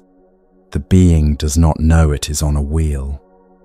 This is not ignorance in the sense of lacking information. It is the absence of the faculty that would allow the information to mean anything. Think about the human situations that carry the echo of this. Not inattentiveness, not a distracted morning. Something more serious. A person who has caused significant harm to the people around them and has never once stopped to consider the effect of their actions on those people. Not because they lack any kind of intelligence, because the faculty that would allow them to make that connection, the capacity to step back from the impulse and ask what this will produce, has not been developed, or has been deliberately ignored for so long that it has grown very quiet. The person who keeps repeating the same harmful behavior in relationships and genuinely cannot see the pattern. The person whose cruelty is so habitual that it no longer registers as cruelty even to themselves. These are human moments. They are not the animal realm itself. They are the same mechanism, the same disconnection between action and consequence, running at the scale available in the human condition. The question the Buddha asked at this point is one of the most important in the entire teaching. What is it that humans have that animals do not? Not intelligence. Animals are intelligent. Not social bonds. Many animals form deep bonds. Not even the capacity for suffering. Animals suffer profoundly. What humans have, and what makes the human realm the rare and precious opportunity the Buddha said it was, is the capacity to make a conscious moral choice. An animal cannot choose not to eat a smaller fish. It cannot look at the impulse to bite, recognize it as an impulse, and decide not to follow it. A human can. In every moment where harm is possible, a human being has access to a pause that no animal has. A breath, a question, a recognition that what is about to happen will have consequences for another being and for the one who acts. This pause is extraordinarily thin. It is easy to miss. It is easy to stop using. Think about a moment of genuine anger, the kind that arrives fast and hot and already knows what it wants to say. In that moment, there is a fraction of a second, almost too small to notice, between the feeling of the anger and the choice of what to do with it. That fraction of a second is the whole practice, not the absence of anger, not the performance of patience, just the recognition that the fraction exists and the willingness in that fraction to choose. And that willingness is the thing that separates a life moving toward liberation from a life spent going sideways. The practice the Buddha taught in response to this is the simplest and most foundational in the entire tradition: virtue. Not virtue as a moral performance. Not virtue as following a list of rules out of obedience. Virtue as the full, deliberate exercise of the capacity for conscious moral choice. Think about what keeping even one of these precepts actually requires. Not to kill means noticing, in small moments throughout a day, when an action would cause harm, and pausing. Not to use harmful speech means catching the sharp word before it lands, and asking whether this needs to be said. Every such moment, however small, is an exercise of the faculty that defines the human condition. This is why the Buddha said the human rebirth is rare and precious. Not because humans are the most powerful beings in the cosmology. They are not. Not because humans are the happiest. They are not. But because the human condition is the one that contains both enough suffering to make the question urgent and enough capacity to actually pursue the answer. The deva in the heaven realm does not suffer enough to need to ask. The animal in the animal realm does not have the faculty to ask. The human being, right here, right now, in whatever specific, ordinary daily circumstance they currently occupy, has both. Every day that passes without using that capacity is, in a very real sense, a day spent going sideways, face to the ground, the sky unseen. Every moment that pause is found, the moment before the harmful word, the moment before the careless action, the moment before the impulse is followed without question, is a moment spent looking up. The practice is not complicated, and it does not require unusual circumstances. It is just consistent. And it is available in every single ordinary moment of every single ordinary day. The next realm is not a realm of predation or moral blindness. It is a realm of a completely different kind of suffering, and in some ways a suffering harder to bear than either. In the animal realm, the hunger comes and, eventually, is met. The fish finds food. The deer reaches water. The need is satisfied, at least for now. In the realm below, the hunger never reaches satisfaction at all. Not because food is absent, because the being's condition makes it impossible to receive what is right in front of them. The want is total. The want is permanent and unrelenting, and the want is the whole world.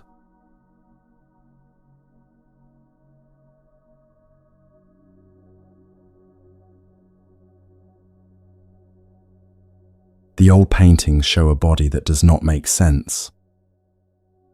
An enormous, rounded belly, the size of a boulder, distended with emptiness. A throat as thin as a needle, a mouth the size of a pinprick. The being is eating. It is always eating. The belly never fills. It cannot fill, because the opening through which nourishment could pass is too small to let it through. This image, the distorted body that appears in Buddhist paintings across Asia, is a description of a specific realm in the Buddhist cosmology. It is not a metaphor for difficult emotions. It is a depiction of a real condition of existence. And it is a description of greed that corrects a misunderstanding at the start.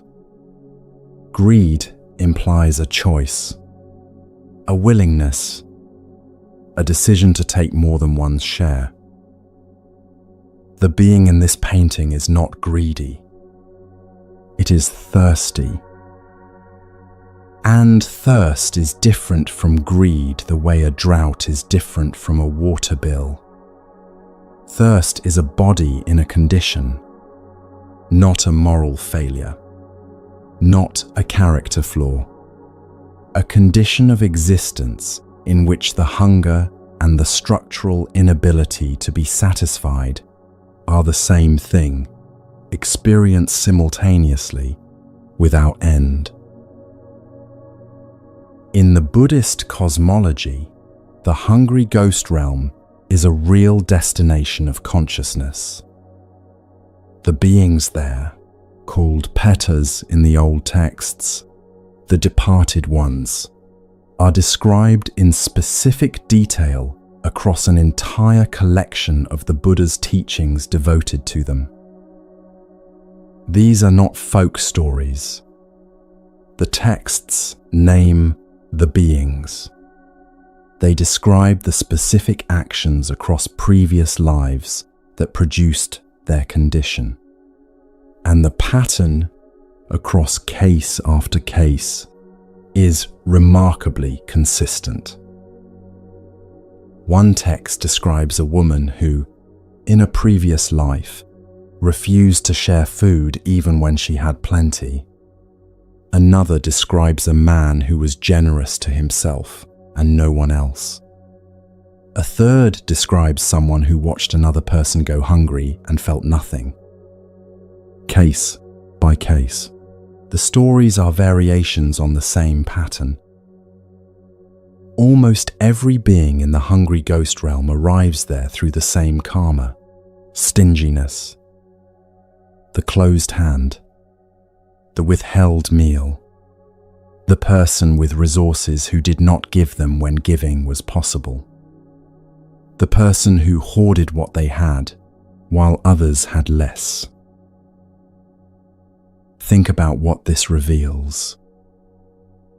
The being who spent a lifetime refusing to open the hand arrives in a realm where the hand cannot open. The being who withheld nourishment from others arrives in a realm where nourishment cannot reach them. Not as punishment, as the natural continuation of the condition they were already living in. The karma is not external judgment from above. It is the momentum of a pattern carrying forward into its next expression. The Buddha made this connection with unusual clarity. He did not say the pater is being punished for stinginess.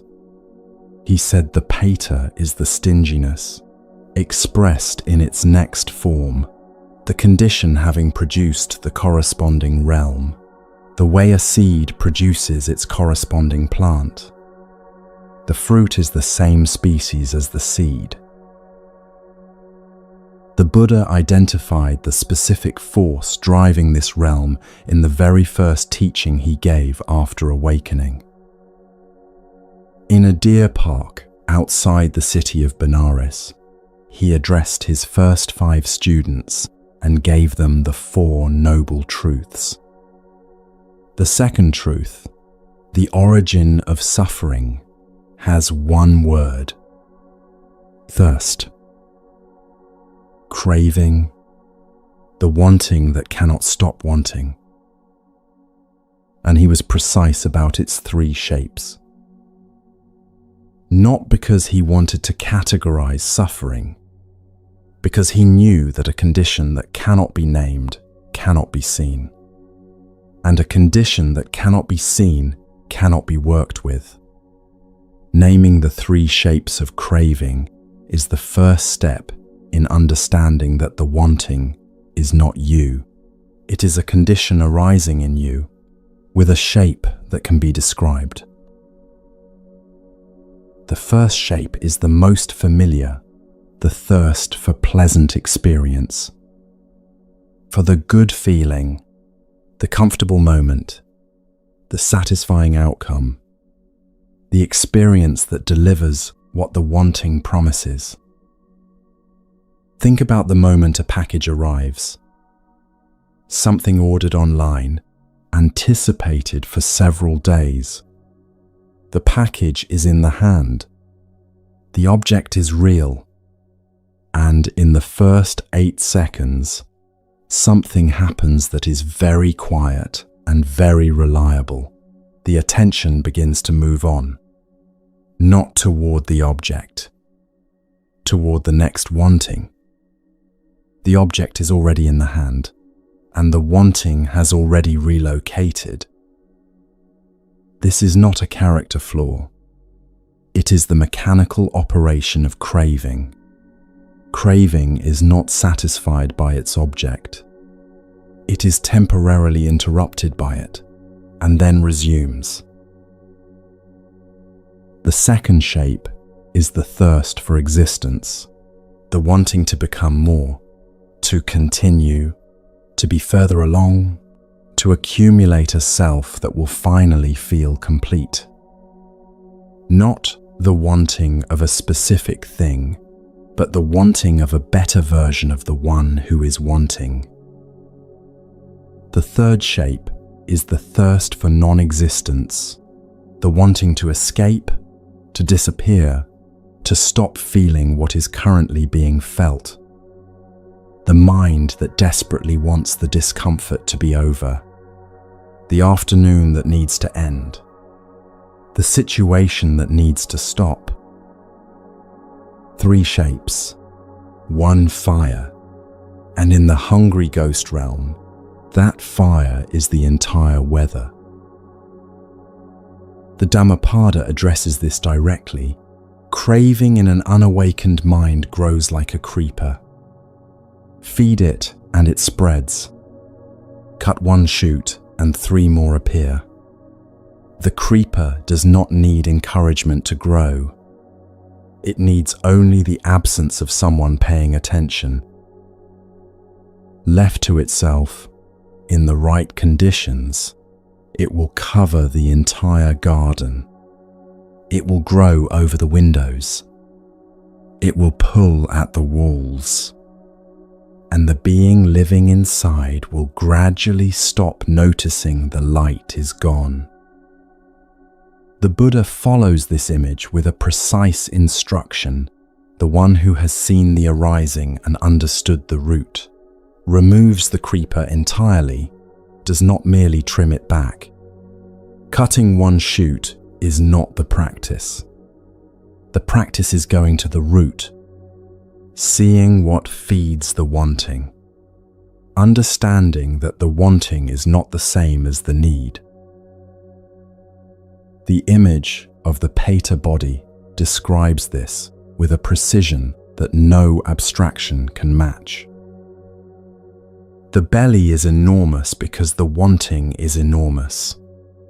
The throat is the size of a needle because nothing that arrives can pass through the structure of the craving. The bowl is never full, not because the bowl is empty, but because the bowl is the wrong shape. More food does not fix a throat that is the size of a needle. More acquiring does not satisfy a wanting that is structural. The problem is not the quantity of what arrives. The problem is the condition that is receiving it. Think about what this looks like in a human life. Not the dramatic version, not the person spiraling into addiction or compulsion. The ordinary version, The person who finishes a good meal and immediately wants something sweet, not because they are still hungry, because the wanting has simply moved to the next target. The person who achieves something they have been working toward for 2 years feels the relief for about a week and then finds the wanting has already relocated to the next thing. The person who is loved, genuinely loved, and cannot quite receive it, not because the love is insufficient, but because the receiving mechanism has been trained to want, rather than to be satisfied. These are not the hungry ghost realm itself. They are the same mechanism running in the human condition. The realm itself involves beings for whom this condition is total, unrelieved, and accompanied by genuine physical suffering, heat, thirst, the torment of food that turns to ash or fire before it can be swallowed. The texts are not gentle about this. The human fingerprint of the realm is mild compared to the realm itself. The canonical antidote for this realm is specific.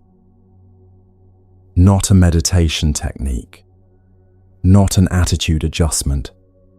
The antidote is generosity. Specifically, the open hand, the deliberate act of giving what one has to someone who needs it without calculating the return. The old texts record cases of living relatives transferring merit to paters through acts of generosity, giving in the name of the departed being, and watching the being's condition change. The specific practice is giving, not reflection on giving, actual giving. The old texts are very clear about why. The karma that leads to the hungry ghost realm is the closed hand across a lifetime. The karma that leads out of it, or prevents arriving there, is the open hand. Not because generosity earns a reward, because generosity directly addresses the mechanism. The hand that is genuinely giving cannot simultaneously be grasping. The act of opening interrupts the structural configuration of the wanting. Every genuine act of giving without calculation is a direct practice against the force that drives the hungry ghost realm. And alongside generosity, the Buddha taught something about how to work with the craving directly when it arises. Not to feed it, not to fight it, not to immediately reach for the next object it is pointing toward, but to sit with it, to stay with the sensation of wanting and simply watch what it does when no one acts on it. The wanting is not permanent. It does not hold still. It rises. It peaks. And when it is not fed or fought, it falls. Exactly like a wave. That crack of space is everything. It is the distance between stimulus and response that every contemplative tradition across every culture has pointed toward as the location of freedom.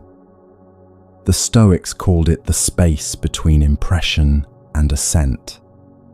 The Buddha called it seeing clearly. Both were pointing at the same thing, the moment just before the hand moves toward the object, when the wanting is visible but the action has not yet been taken. That crack is what the pater does not have. Everything in that realm is swallowed immediately by the wanting. There is no gap, no moment between thirst and the reaching. The practice of sitting with the wave is the practice of building that gap, not by force, but by patient observation. One detail from the Pita texts is worth holding. The same act of generosity that harms a pater's karma also benefits the person who gives. Not as a transaction, not giving in order to receive, but because the very act of opening the hand changes the one whose hand it is. Every genuine act of generosity is a small death of the holding, a very small but real loosening of the throat. What the hungry ghost realm describes is a consciousness so saturated with craving that the receiving mechanism has been completely replaced by the wanting mechanism. It cannot receive what it wants. The throat will not allow it. The bowl is the wrong shape. And the tragedy of this is not cruel. It is precise.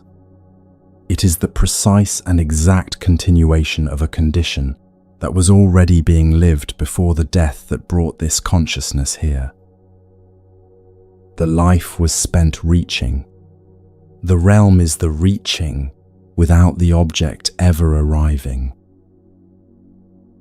Below the hungry ghost realm is the only realm in the cycle where the suffering is not about wanting more.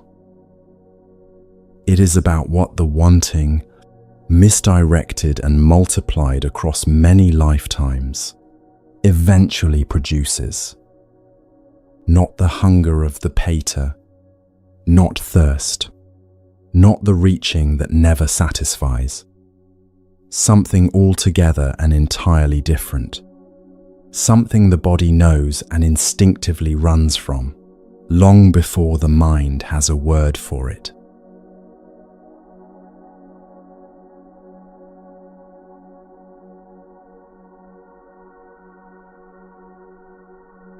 The Buddha described the hell realm with unusual directness. He did not speak about it abstractly.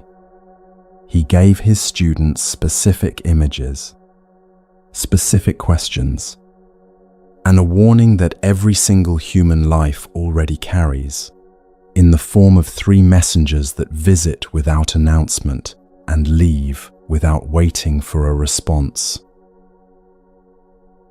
The first messenger is old age. The second is illness. The third is death. The Buddha described a being who arrives before Yama, the ruler of the dead, and is asked 3 questions. Did you see, while you were living, an old person? Someone whose body had weakened, whose hair had whitened, who moved slowly and with difficulty? Yes, the being replies, I saw this. And when you saw it, Yama asks, did you think, I too will age. I too am subject to this. Let me purify my actions while I still can. The being has no answer. The messengers were real. They were seen. Not once, many times.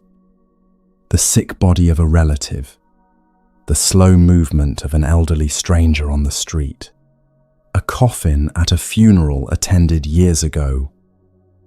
Each one was a message delivered in unmistakable language. The message was, this is what existence is. This is the condition. This is what is coming. Do something with the time while the time is available. The message was received. It was not acted on. The same questions follow for illness, for death. The messengers came. They were seen. They were not heeded. This teaching is not about judgment from outside. The Buddha was not describing a cosmic courtroom where sins are weighed. He was describing the continuation of a life in which the warnings were always present, in the face of every elderly person on the street, in every hospital visit, in every funeral attended, and in which the urgency those warnings carried was not felt, acted on, or allowed to change the direction of the actions. The karma that produces the hell realm is the karma of a life that caused serious, sustained harm to other beings, cruelty that was deliberate, malice that was maintained, wrong that was done with full awareness and continued anyway. The momentum of that life carries forward into its next expression. The hell realm is not a single place, but many. The old texts describe 8 great levels, from lesser torment to the most extreme, called avicii, the realm of no gaps, no relief, no moment between one wave of suffering and the next. The descriptions in these texts are not gentle. The Buddha did not soften them.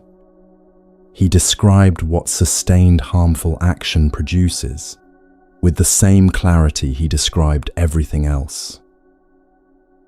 The beings in the hell realm experience different conditions depending on the karma that produced their rebirth. A being who caused serious but not extreme harm experiences a lesser level. A being whose harm was sustained, deliberate, and extreme across many lifetimes experiences deeper levels. The karma is precise. The conditions it produces are equally precise. The beings are not being tortured from outside by a malicious power. They are experiencing the full force of what their own karma generates, the way a fire produces heat, not as punishment, but as its natural expression. And here is the teaching that changes everything about how the hell realm is understood. It is not eternal. The Buddha stated this explicitly. Not until that evil deed has been exhausted does a being escape from that realm. The duration is vast. The texts describe timeframes that make the whole of recorded human history look brief by comparison. But it is not endless. It is determined precisely by the karma that produced it. When the karma is exhausted, the being exits. Every being who enters the hell realm eventually leaves it. The door is always somewhere in the wall, even when it cannot be seen. This is not a comfort designed to make the teaching easier to hear. It is a statement about the nature of all conditioned existence. Everything that arises through causes will pass when those causes are exhausted. The hells are not exceptions to this. Nothing is. The force driving the hell realm is hatred, the aversive, contracting, pushing away quality of mind at its most dense and sustained. The Buddha described it as a fire that burns the one who holds it before it reaches anything else. Hatred turned outward is the more visible form, the sustained ill will toward another person, the rehearsal of an argument with someone no longer in the room, the mind that returns to the grievance the way a tongue returns to a sore tooth, unable to stop touching the place that hurts. The second form is quieter and in many ways harder to leave. It is hatred turned inward. Think about the specific quality of severe self-criticism. Not ordinary regret, which is healthy and appropriate and moves toward correction. The kind that does not correct. The kind that convicts. A voice that speaks in the specific vocabulary of the life being lived, using the private words, the specific memories, the the particular textures of shame that only someone inside that life would know. Every awkward moment filed as evidence, every unanswered message becoming proof of a deeper, older wrongness. The mind as its own prosecutor, building a case against the self with materials that a good judge would not admit, but that the prosecutor presents anyway, repeatedly, with great conviction. This is hatred operating at very close range. The object of the aversion is the self. The structure is identical to the outward form, the same contraction, the same inability to be with what is arising, the same pushing away. But what is being pushed away is impossible to escape, because the thing the mind cannot bear to be with is the mind itself. The two forms braid together. The person consumed by resentment towards someone else often carries a deep self-contempt underneath it. The person consumed by self-criticism often directs some of its force outward onto others. They feed each other. They are the same fire burning in two directions. What makes the inward form particularly intractable is that ordinary practical help has limited reach. A friend can help someone who is angry at another person by offering perspective. That same friend has less access to the prosecution that happens in the small hours. Alone, when the mind returns to the private evidence, that evidence is not available to anyone else. The prosecutor knows exactly what will land. The hell realm leaves its fingerprint on human experience in these forms. Not the dramatic version necessarily, not only the person in genuine crisis. The person who replays a conversation from 3 years ago and still cannot find the version of it that settles. The person whose relationship with their own past actions is one of sustained prosecution rather than honest accounting and movement. The person who is genuinely trapped in a cycle of self-punishment, from which ordinary good advice does not seem to provide exit. These are not the hell realm itself. They are the same force running at the scale available in the human condition. The realm itself is that force, unrelieved, sustained, at full intensity, without the interruptions that ordinary human life provides. What keeps any being in the hell realm, or in the human experience that echoes it, is this: the inability to be with what has arisen. The original harmful act was what it was. It exists. It happened. And honest acknowledgement of it is right and necessary. The suffering of the hell realm is not caused only by what was done. It is caused by the aversion to being the being who did it. The hatred of the self for what the self is the continuation of the very force that caused the harm in the first place. More hatred, in a different direction, producing more suffering, adding to the karmic conditions that need to exhaust themselves before the exit becomes visible. The gaps between contractions are the door. There are always gaps. Even in the very densest experience of self-criticism or hatred, there are moments, sometimes very brief, when the voice pauses, when the light on the counter is noticed before the prosecution restarts, when the breath is simply the breath for half a second. These gaps are not nothing. In the densest moments of self-criticism or outward resentment, they may last only a fraction of a second.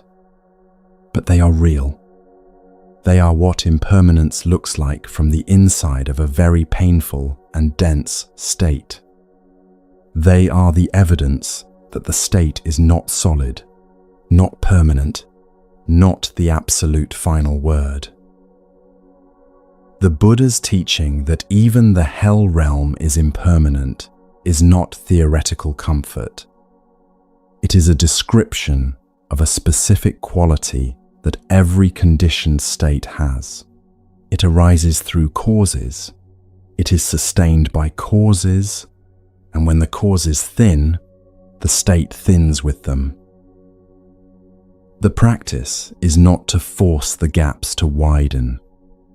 It is to notice them when they appear.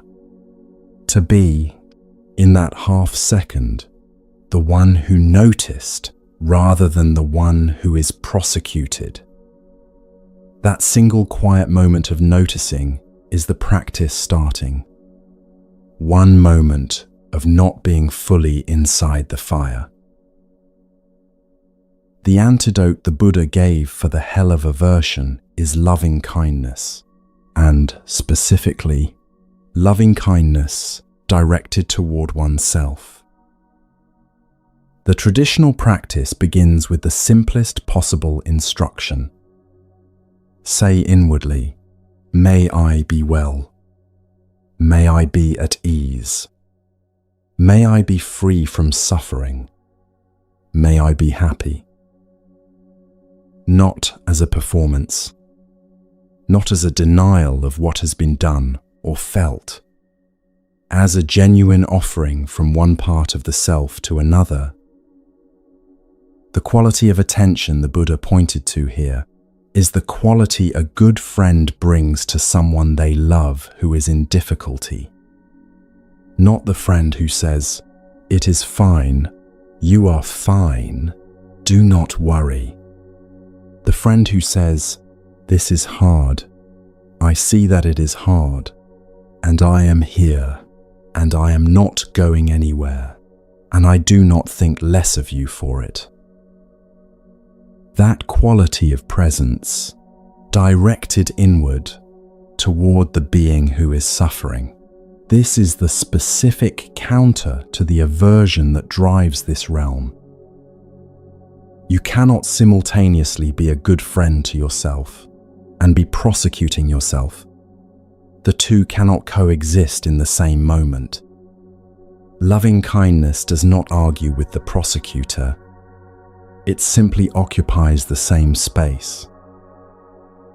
In the Buddhist tradition, this practice is extended outward from oneself to others in expanding circles. A close friend, a neutral person, eventually the beings who have been the source of harm.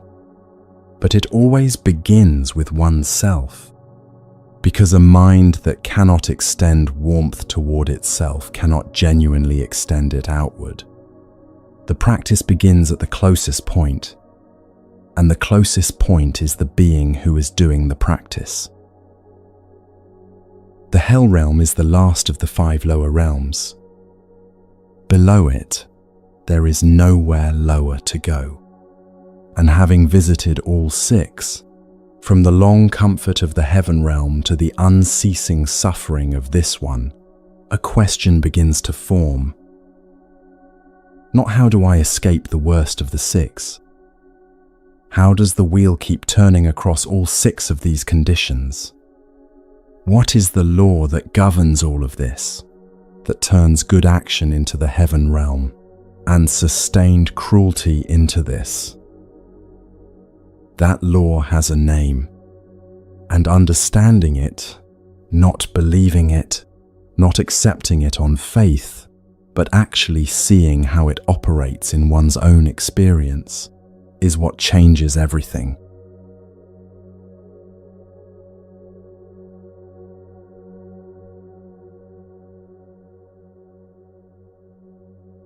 The law has a name.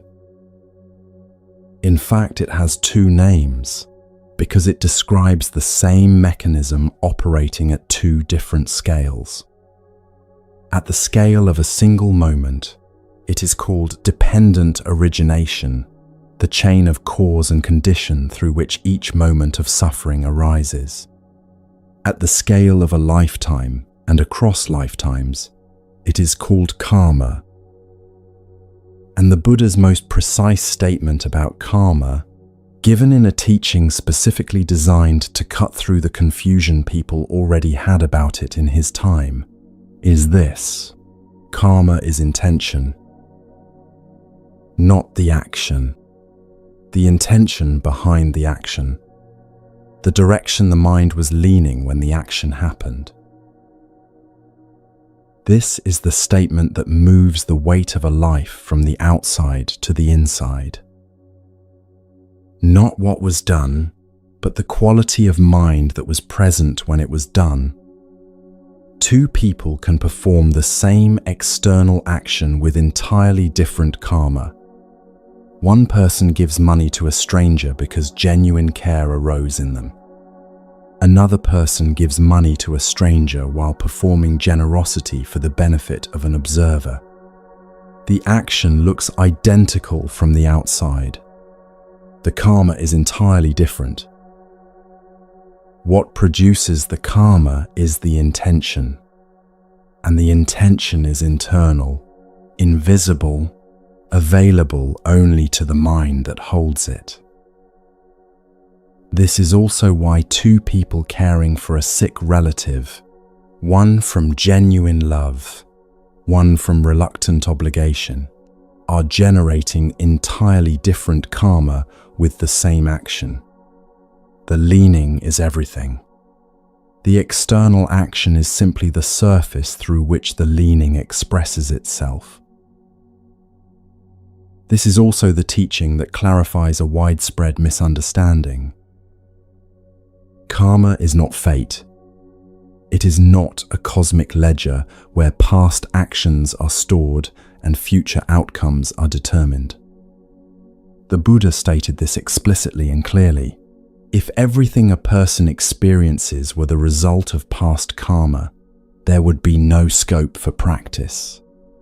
There would be no point. Whatever was coming would come regardless of what was done now. But that is not how it works. Not all difficulty is karmic. Not all suffering is a consequence of past wrong action. The body gets ill because bodies are impermanent, not because of something done in a past life. Rain falls on everyone, not in proportion to their virtue. Karma is one strand in the web of causes. A significant strand, not the only one. This teaching has profound practical implications. A person who becomes ill is not experiencing the fruit of some past wrong action. A person who suffers a loss is not being punished by the universe. The teaching of karma is not a system for explaining why bad things happen to people. It is a system for understanding how the direction of one's intentions shapes the conditions one generates going forward. It faces squarely forward, not backward. The deeper law, dependent origination, describes how suffering arises in the specific mechanics of each moment. The Buddha taught that he was not inventing this law. He was discovering something that was already operating. He said, whether or not a Buddha arises in the world, this element stands, this dependent nature, this fixed pattern of conditionality. It runs whether anyone is watching or not. It ran before the Buddha was born. It will run after every teaching has faded. What the Buddha did was see it clearly enough. Sitting under a tree in northern India 2,500 years ago to describe it precisely enough that it could be taught. And the description reveals something important. This is not a tragic law, but a precise one. Precise enough to be workable. The law runs like this. Pick any ordinary moment. Your phone is face down on the table. You are sitting quietly. Nothing is happening. The phone buzzes. Contact. This is the sixth link in the chain, the moment when a sense organ meets its object. In a normal second, this happens dozens of times. The eye meets the room. The skin meets the temperature of the air. The ear meets the ambient sound. Contact is unavoidable. It happens whether the practitioner intends it or not. What the practitioner has genuine influence over is what happens next. The phone buzzes. Contact. In the fraction of a second that follows, a feeling tone arises automatically. Pleasant, unpleasant, or neutral before any thought has formed. This feeling tone is not chosen. It simply arises with the contact, the way a shadow arises with an object placed in light. If the feeling tone is pleasant, if the buzz carries the particular quality of anticipation, the sense that something good might be there, then craving forms. Not as a decision, as an automatic lean toward the source of the pleasant quality. The craving produces clinging. The mind has now wrapped itself around the wanting. The clinging produces becoming. A particular version of the self is now forming. The person who needs to check this message. The person who is expecting something. The person who has just been reached. That version of the self briefly exists. And then the moment ends. The self constructed around the wanting briefly dies.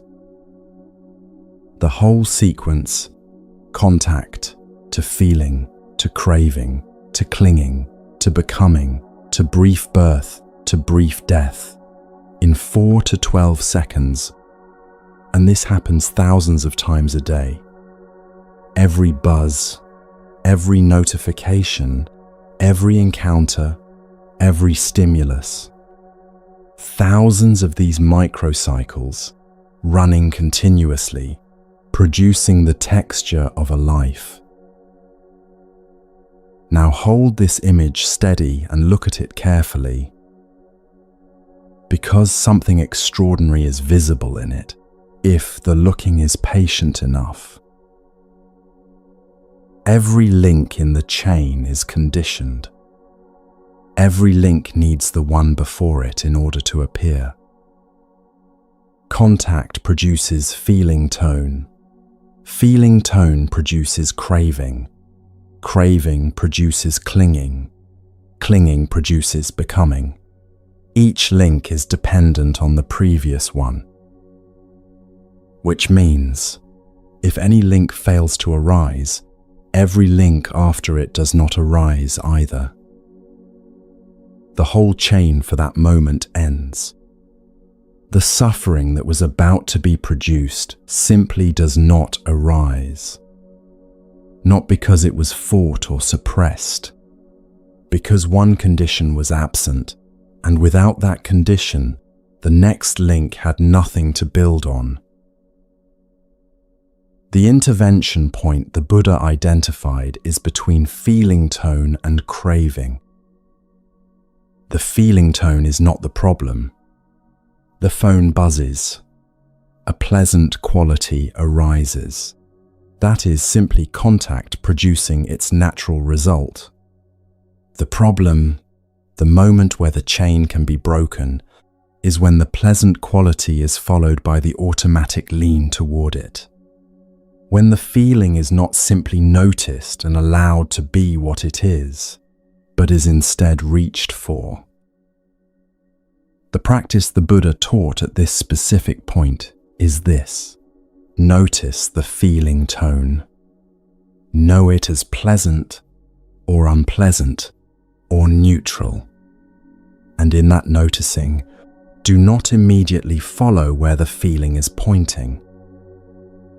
Just for a moment, just long enough to see that the pleasant quality arose and is here and can be experienced fully without the reaching being added to it. The Buddha's teaching on mindfulness of feeling tone is specifically about training this capacity. Not training the capacity not to feel, training the capacity to know what is being felt, pleasant, unpleasant, or neutral, without immediately following the feeling's direction. To be, for one genuine moment, the one who is noticing the pleasant quality, rather than the one who has already begun reaching toward it.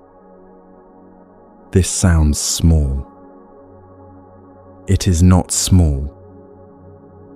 When craving does not arise from the pleasant feeling tone, clinging does not arise. When clinging does not arise, becoming does not arise. When becoming does not arise, the version of the self that was about to be constructed around this particular wanting does not briefly form and briefly die. That specific small cycle of suffering, the one that was about to happen in the next 12 seconds, simply does not occur.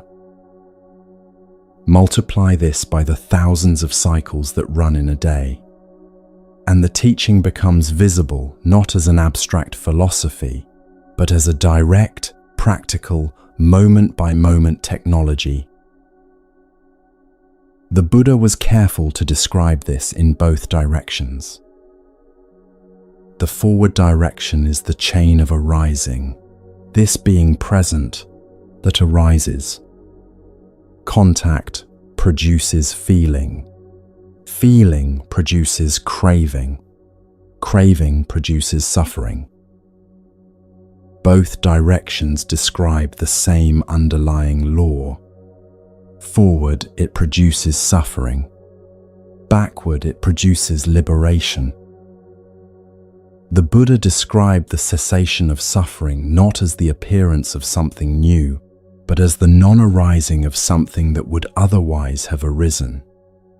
Not a new state to be constructed from scratch. A chain to be interrupted. The difference is significant and practical. You are not building something. You are stopping something from being built. One moment at a time. Each moment of not craving is a complete moment of liberation within that moment. Small, functional, real. Not a reward for years of perfect practice. Available in the next 12 seconds, in the moment after the phone buzzes. The Buddha was not teaching a system that required complete liberation before any benefit was available. Every single moment of not craving is itself the liberation of that moment. They accumulate. They gradually change the direction the mind is leaning. They generate the karma of a mind that has begun to see the chain. Now look back at the 6 realms with this understanding in place. The heaven realm is what accumulated generosity, virtue, and meditation produce across lifetimes. The karma of a mind that consistently leaned toward giving, toward restraint, toward the cultivation of clarity. The hungry ghost realm is what a lifetime of the closed hand produces. The karma of a mind that consistently leaned away from giving. The hell realm is what sustained malice produces. The karma of a mind that consistently leaned toward causing harm. Each realm is not a punishment assigned from outside by a cosmic authority. Each realm is the natural continuation of the direction the mind was leaning, life after life, moment after moment. The karma is precise because intention is precise. The mind leans in a direction. The conditions it generates match the direction. The first verse of the Dhammapada, the very first teaching in one of the Buddha's most beloved texts, says this directly: mind is the forerunner of all actions. All things are led by mind, created by mind. If a person acts or speaks with a corrupted mind, suffering follows as the wheel follows the hoof of the ox. If a person acts or speaks with a clear mind, happiness follows like a shadow that never departs. Not as a promise, as a description of how the mechanism operates. Think about what this means across a single day. The day is not made of events. The day is made of how the mind met each of the events. The morning meeting that went badly was not good or bad in itself. It was met by a mind in a particular state. The conversation that lifted everything was not inherently lifting. It was met by a mind that was open enough to receive it. The wheel follows the hoof. The day follows the mind. The life follows the accumulated direction of all its intentions across every moment of every day. And this is why the human realm, this realm, the one in which this is being heard right now, is the rarest and most important of the six. Not the most comfortable of the six. Not the most powerful. Not the longest lasting. The most important. Because this is the realm where the law can be seen, where the chain can be watched in real time, where the gap between the arising of a feeling tone and the craving is accessible, observable, workable. The deva in the heaven realm does not suffer enough to need to look. The animal in the animal realm does not have the faculty to look. The being in the hell of its own aversion is too contracted to look. The human being, with this specific mixture of difficulty and capacity, is in the one condition where the looking is both possible and urgently motivated. This realm, this moment, this conversation between the teaching and the one who is listening to it, this next 12 seconds in which a feeling tone will arise and the chain will begin to form and the gap will already be available.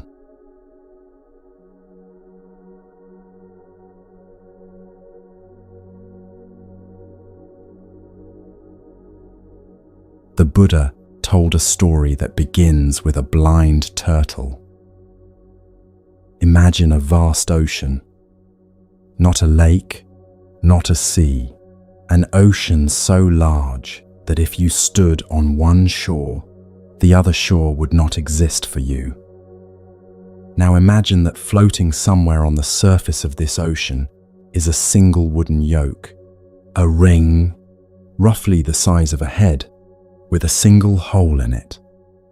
The wind blows it east, then west, then north, then south. It drifts. It has no fixed position. Now imagine that somewhere in the depths of this ocean lives a blind turtle.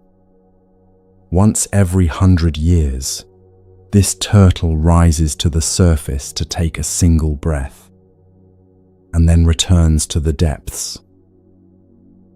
"What are the odds," the Buddha asked, "that the turtle surfaces with its neck through the hole in the yoke?" The monks agreed it would be extraordinarily unlikely. Perhaps once in an unimaginably long time. Perhaps, in practical terms, never. The odds were not zero.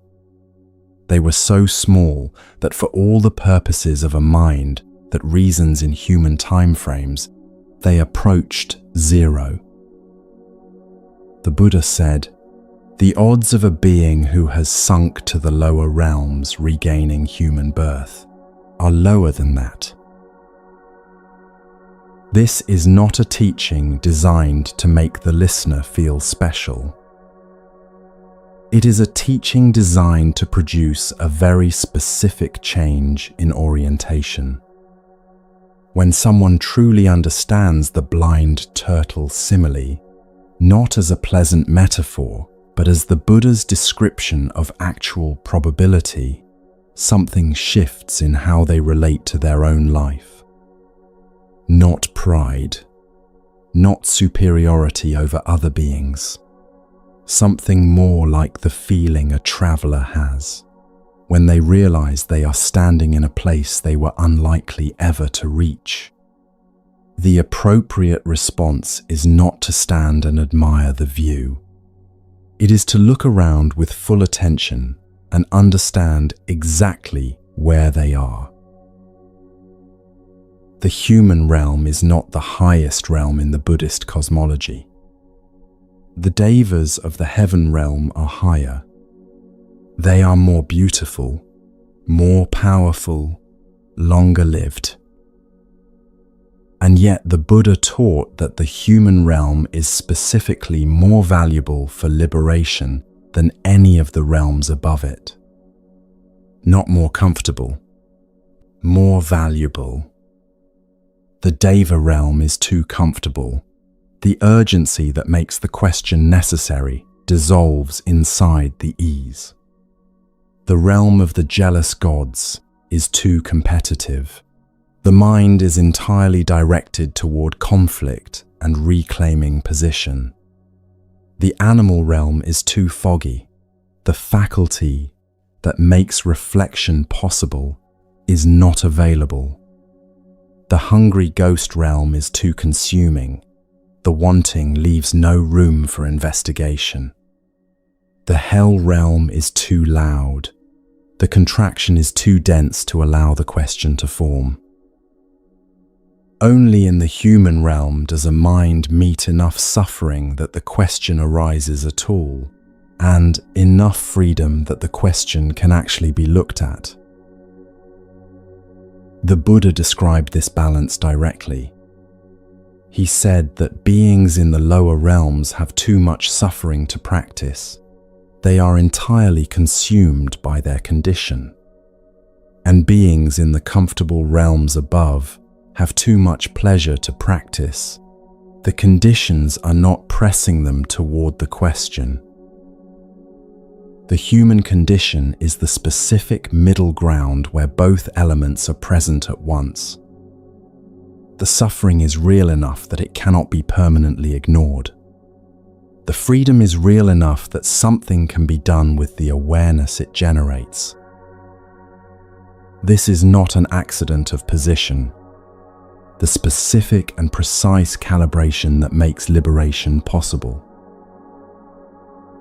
The human realm also carries two qualities that the other realms do not reliably provide. The first is the inner sense that certain actions are beneath you, the felt quality of moral self-respect that stops the hand before it moves toward harm, not because someone is watching, because something inside knows. The second is the care about how one's actions land in the lives of other beings, the capacity to feel the weight of what you do on someone else before the doing has occurred. The Buddha called these the world-protecting qualities. They are not equally available in every realm. In the heaven realm, they are dulled by ease. In the animal realm, they are structurally absent. In the human realm, in this condition, they are alive, developable, responsive. A practice that genuinely works with these two qualities, that notices when an action would violate the inner sense of what is right, and that feels the weight of that action in the lives of others before it occurs, is a practice that is working with the specific gifts the human condition provides. These two qualities do not need to be installed. They are already present. The practice is to listen to them. The Buddha gave a list of 8 conditions in which practicing the path is impossible or nearly impossible.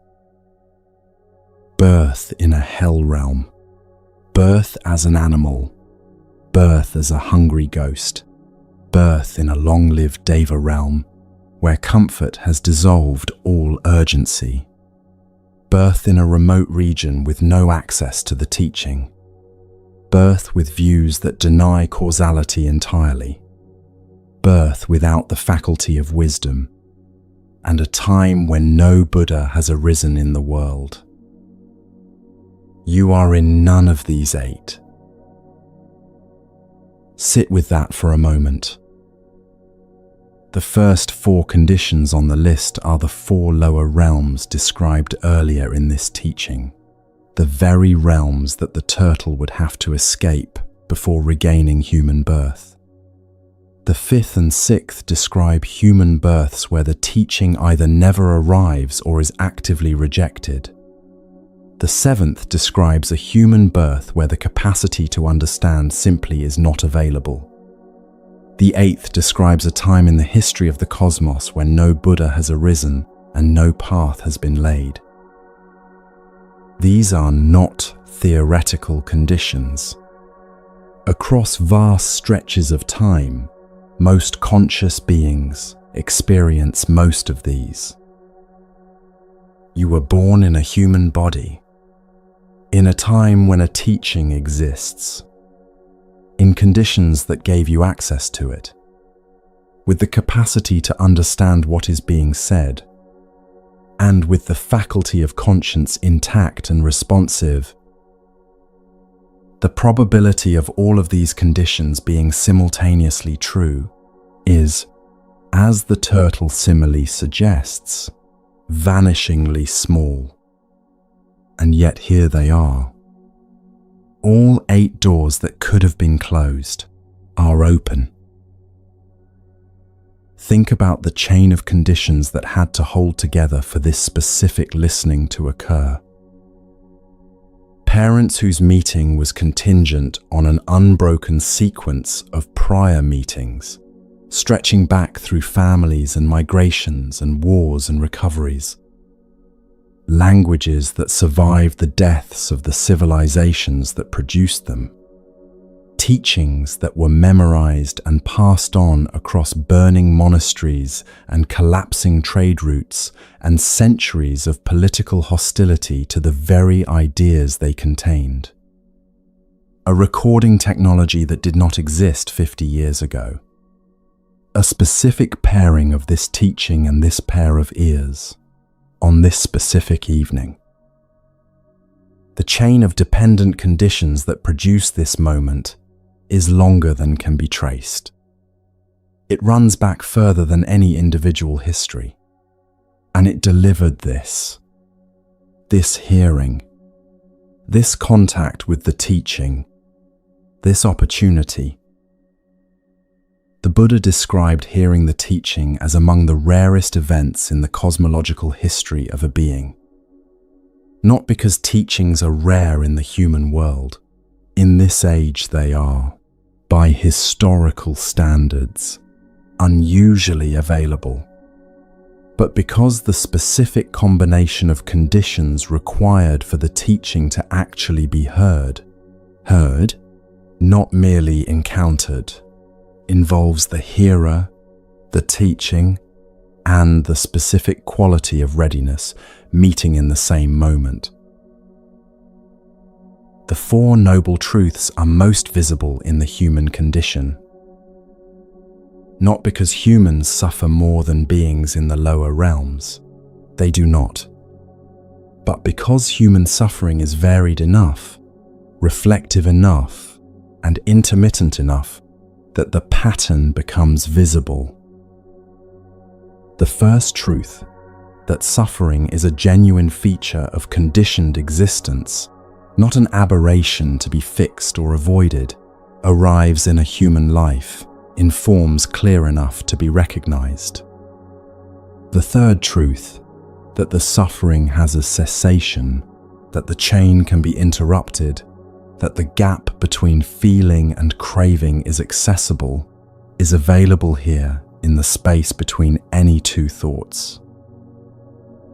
The Eightfold Path, the 8 factors of right understanding, right intention, right speech, right action, right livelihood, right effort, right mindfulness, and right concentration can be practiced here, in this body, in this life, starting at any moment. The Buddha and virtually every person in the Pali Canon who attained full liberation attained it as a human. Not in the heavens. Not after a dramatic cosmic event.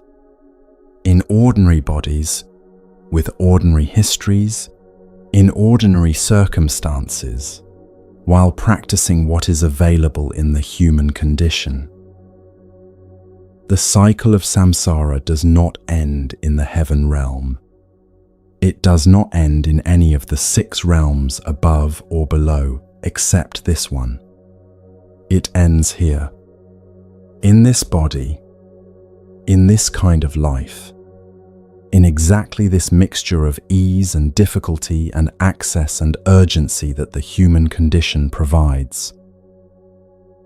Every teacher who worked with the Buddha, every monk and nun in the early community, every practitioner in the 25 centuries since, they all worked with the same raw materials. A human body, a mind with 3 roots of unwholesomeness and 3 roots of wholesomeness available. The same chain, the same intervention point, the same gap.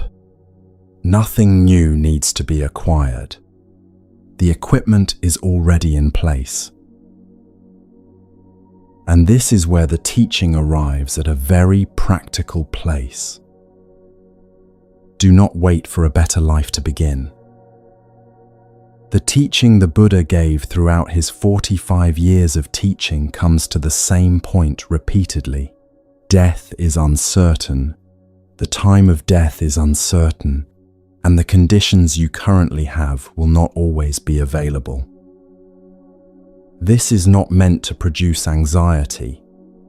It is meant to produce the specific clarity that asks, what am I doing with what I have right now in this life?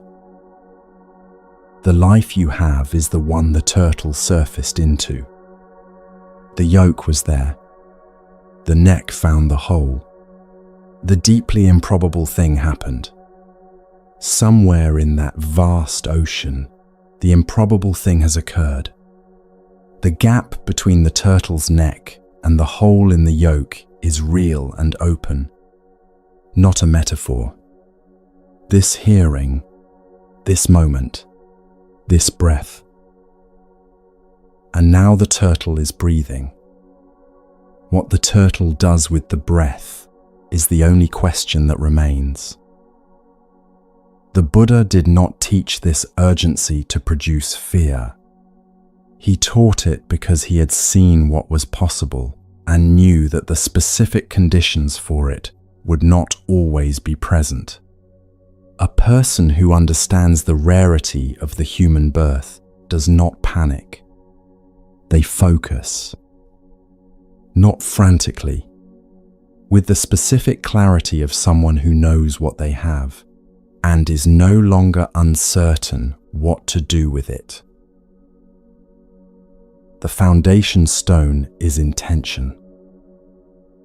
not belief, not faith in any doctrine, not the performance of specific rituals. The direction in which the mind leans before it acts.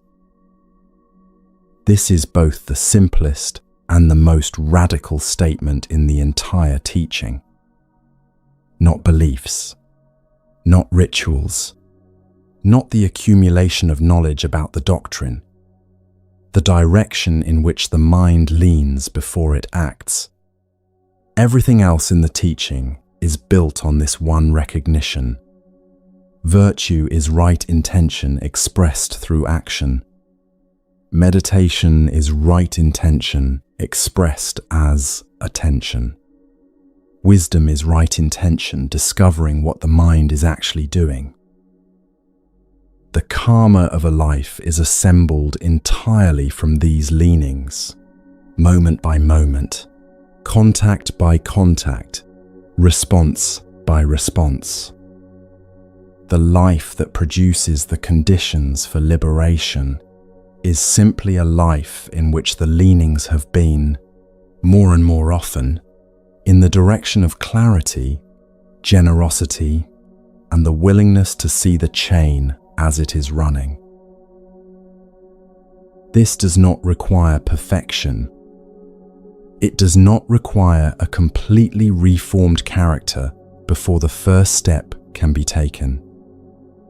It does not require a retreat, a teacher, a tradition, a cushion, or a particular quality of silence.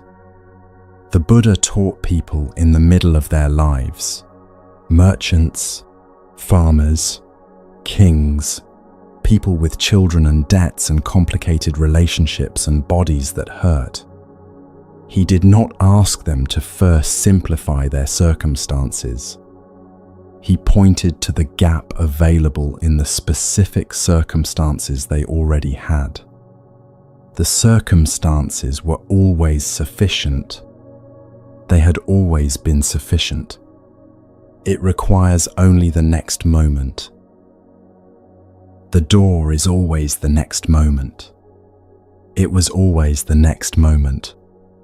And it will always be the next moment. Not the moment after a long and careful preparation. Not the moment after the life has been arranged more favorably.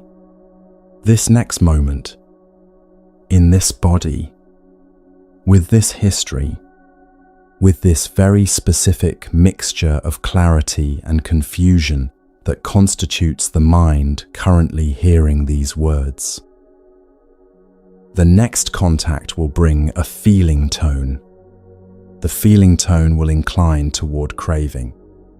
And in that fraction of a second, the gap will be available. It is always available. That is precisely what the turtle surfaced into. The 6 realms have been described. The mechanism that drives consciousness through them has been described. You have visited the heaven realm in the hours when the ease was full and the question did not press. You have visited the jealous gods in the moments when the pride or the comparison made peace impossible. You have visited the animal realm in the hours that passed without being fully witnessed. You have visited the hungry ghost realm in the reaching that never quite arrived. You have visited the hell realm in the contracted hours when aversion turned inward. You have also visited something else, the specific human capacity to notice, to name, to choose differently. That capacity is what makes this realm the specific one where the cycle can end. The cycle can end here. Not in the heaven realm. Not after a more favorable rebirth. Not when the conditions are better. Here, in this body, in this evening, in whatever is being felt while these words arrive. In the body listening to these words, carrying the history it carries, arriving at this teaching in whatever particular way it arrived. Every being in the Pali Canon who attained liberation did so in a body and a life with a history. None of them arrived at the teaching in perfect conditions. All of them arrived in exactly the conditions they had. In the breath that follows this sentence, in the moment after the next feeling tone arises and the chain begins to form, and the gap opens. 4 truths, 8 specific steps, 1 foundation stone. The work is fully available. The conditions are completely present. The teacher taught clearly. The teaching survived. The ear received it. The mind understood enough to continue. The turtle has surfaced. The yolk is here. The hole in the yolk is open.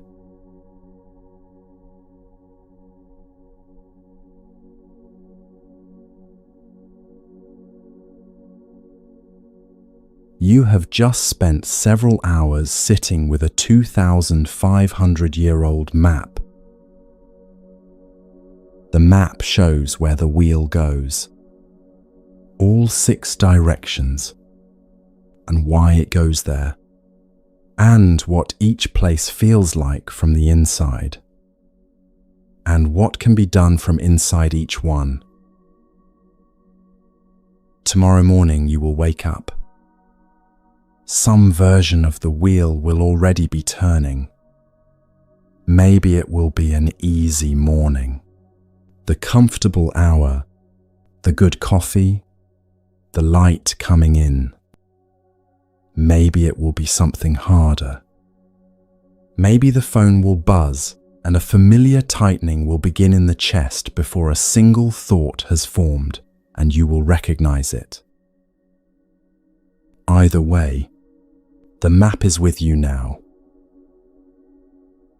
That is the whole gift. Not peace, not certainty, not an answer to every question the wheel raises.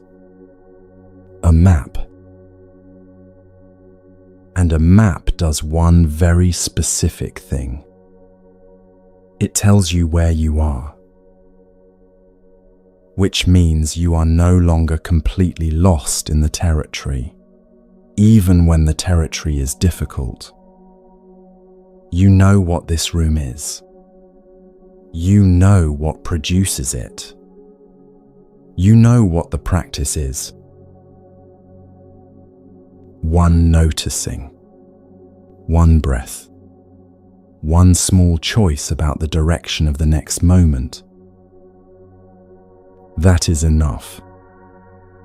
That has always been more than enough. The Buddha taught this to ordinary people sitting in exactly the situation you are sitting in right now. Not waiting for better conditions. Not when the moment feels more ready. Now. In whatever exact shape right now is taking.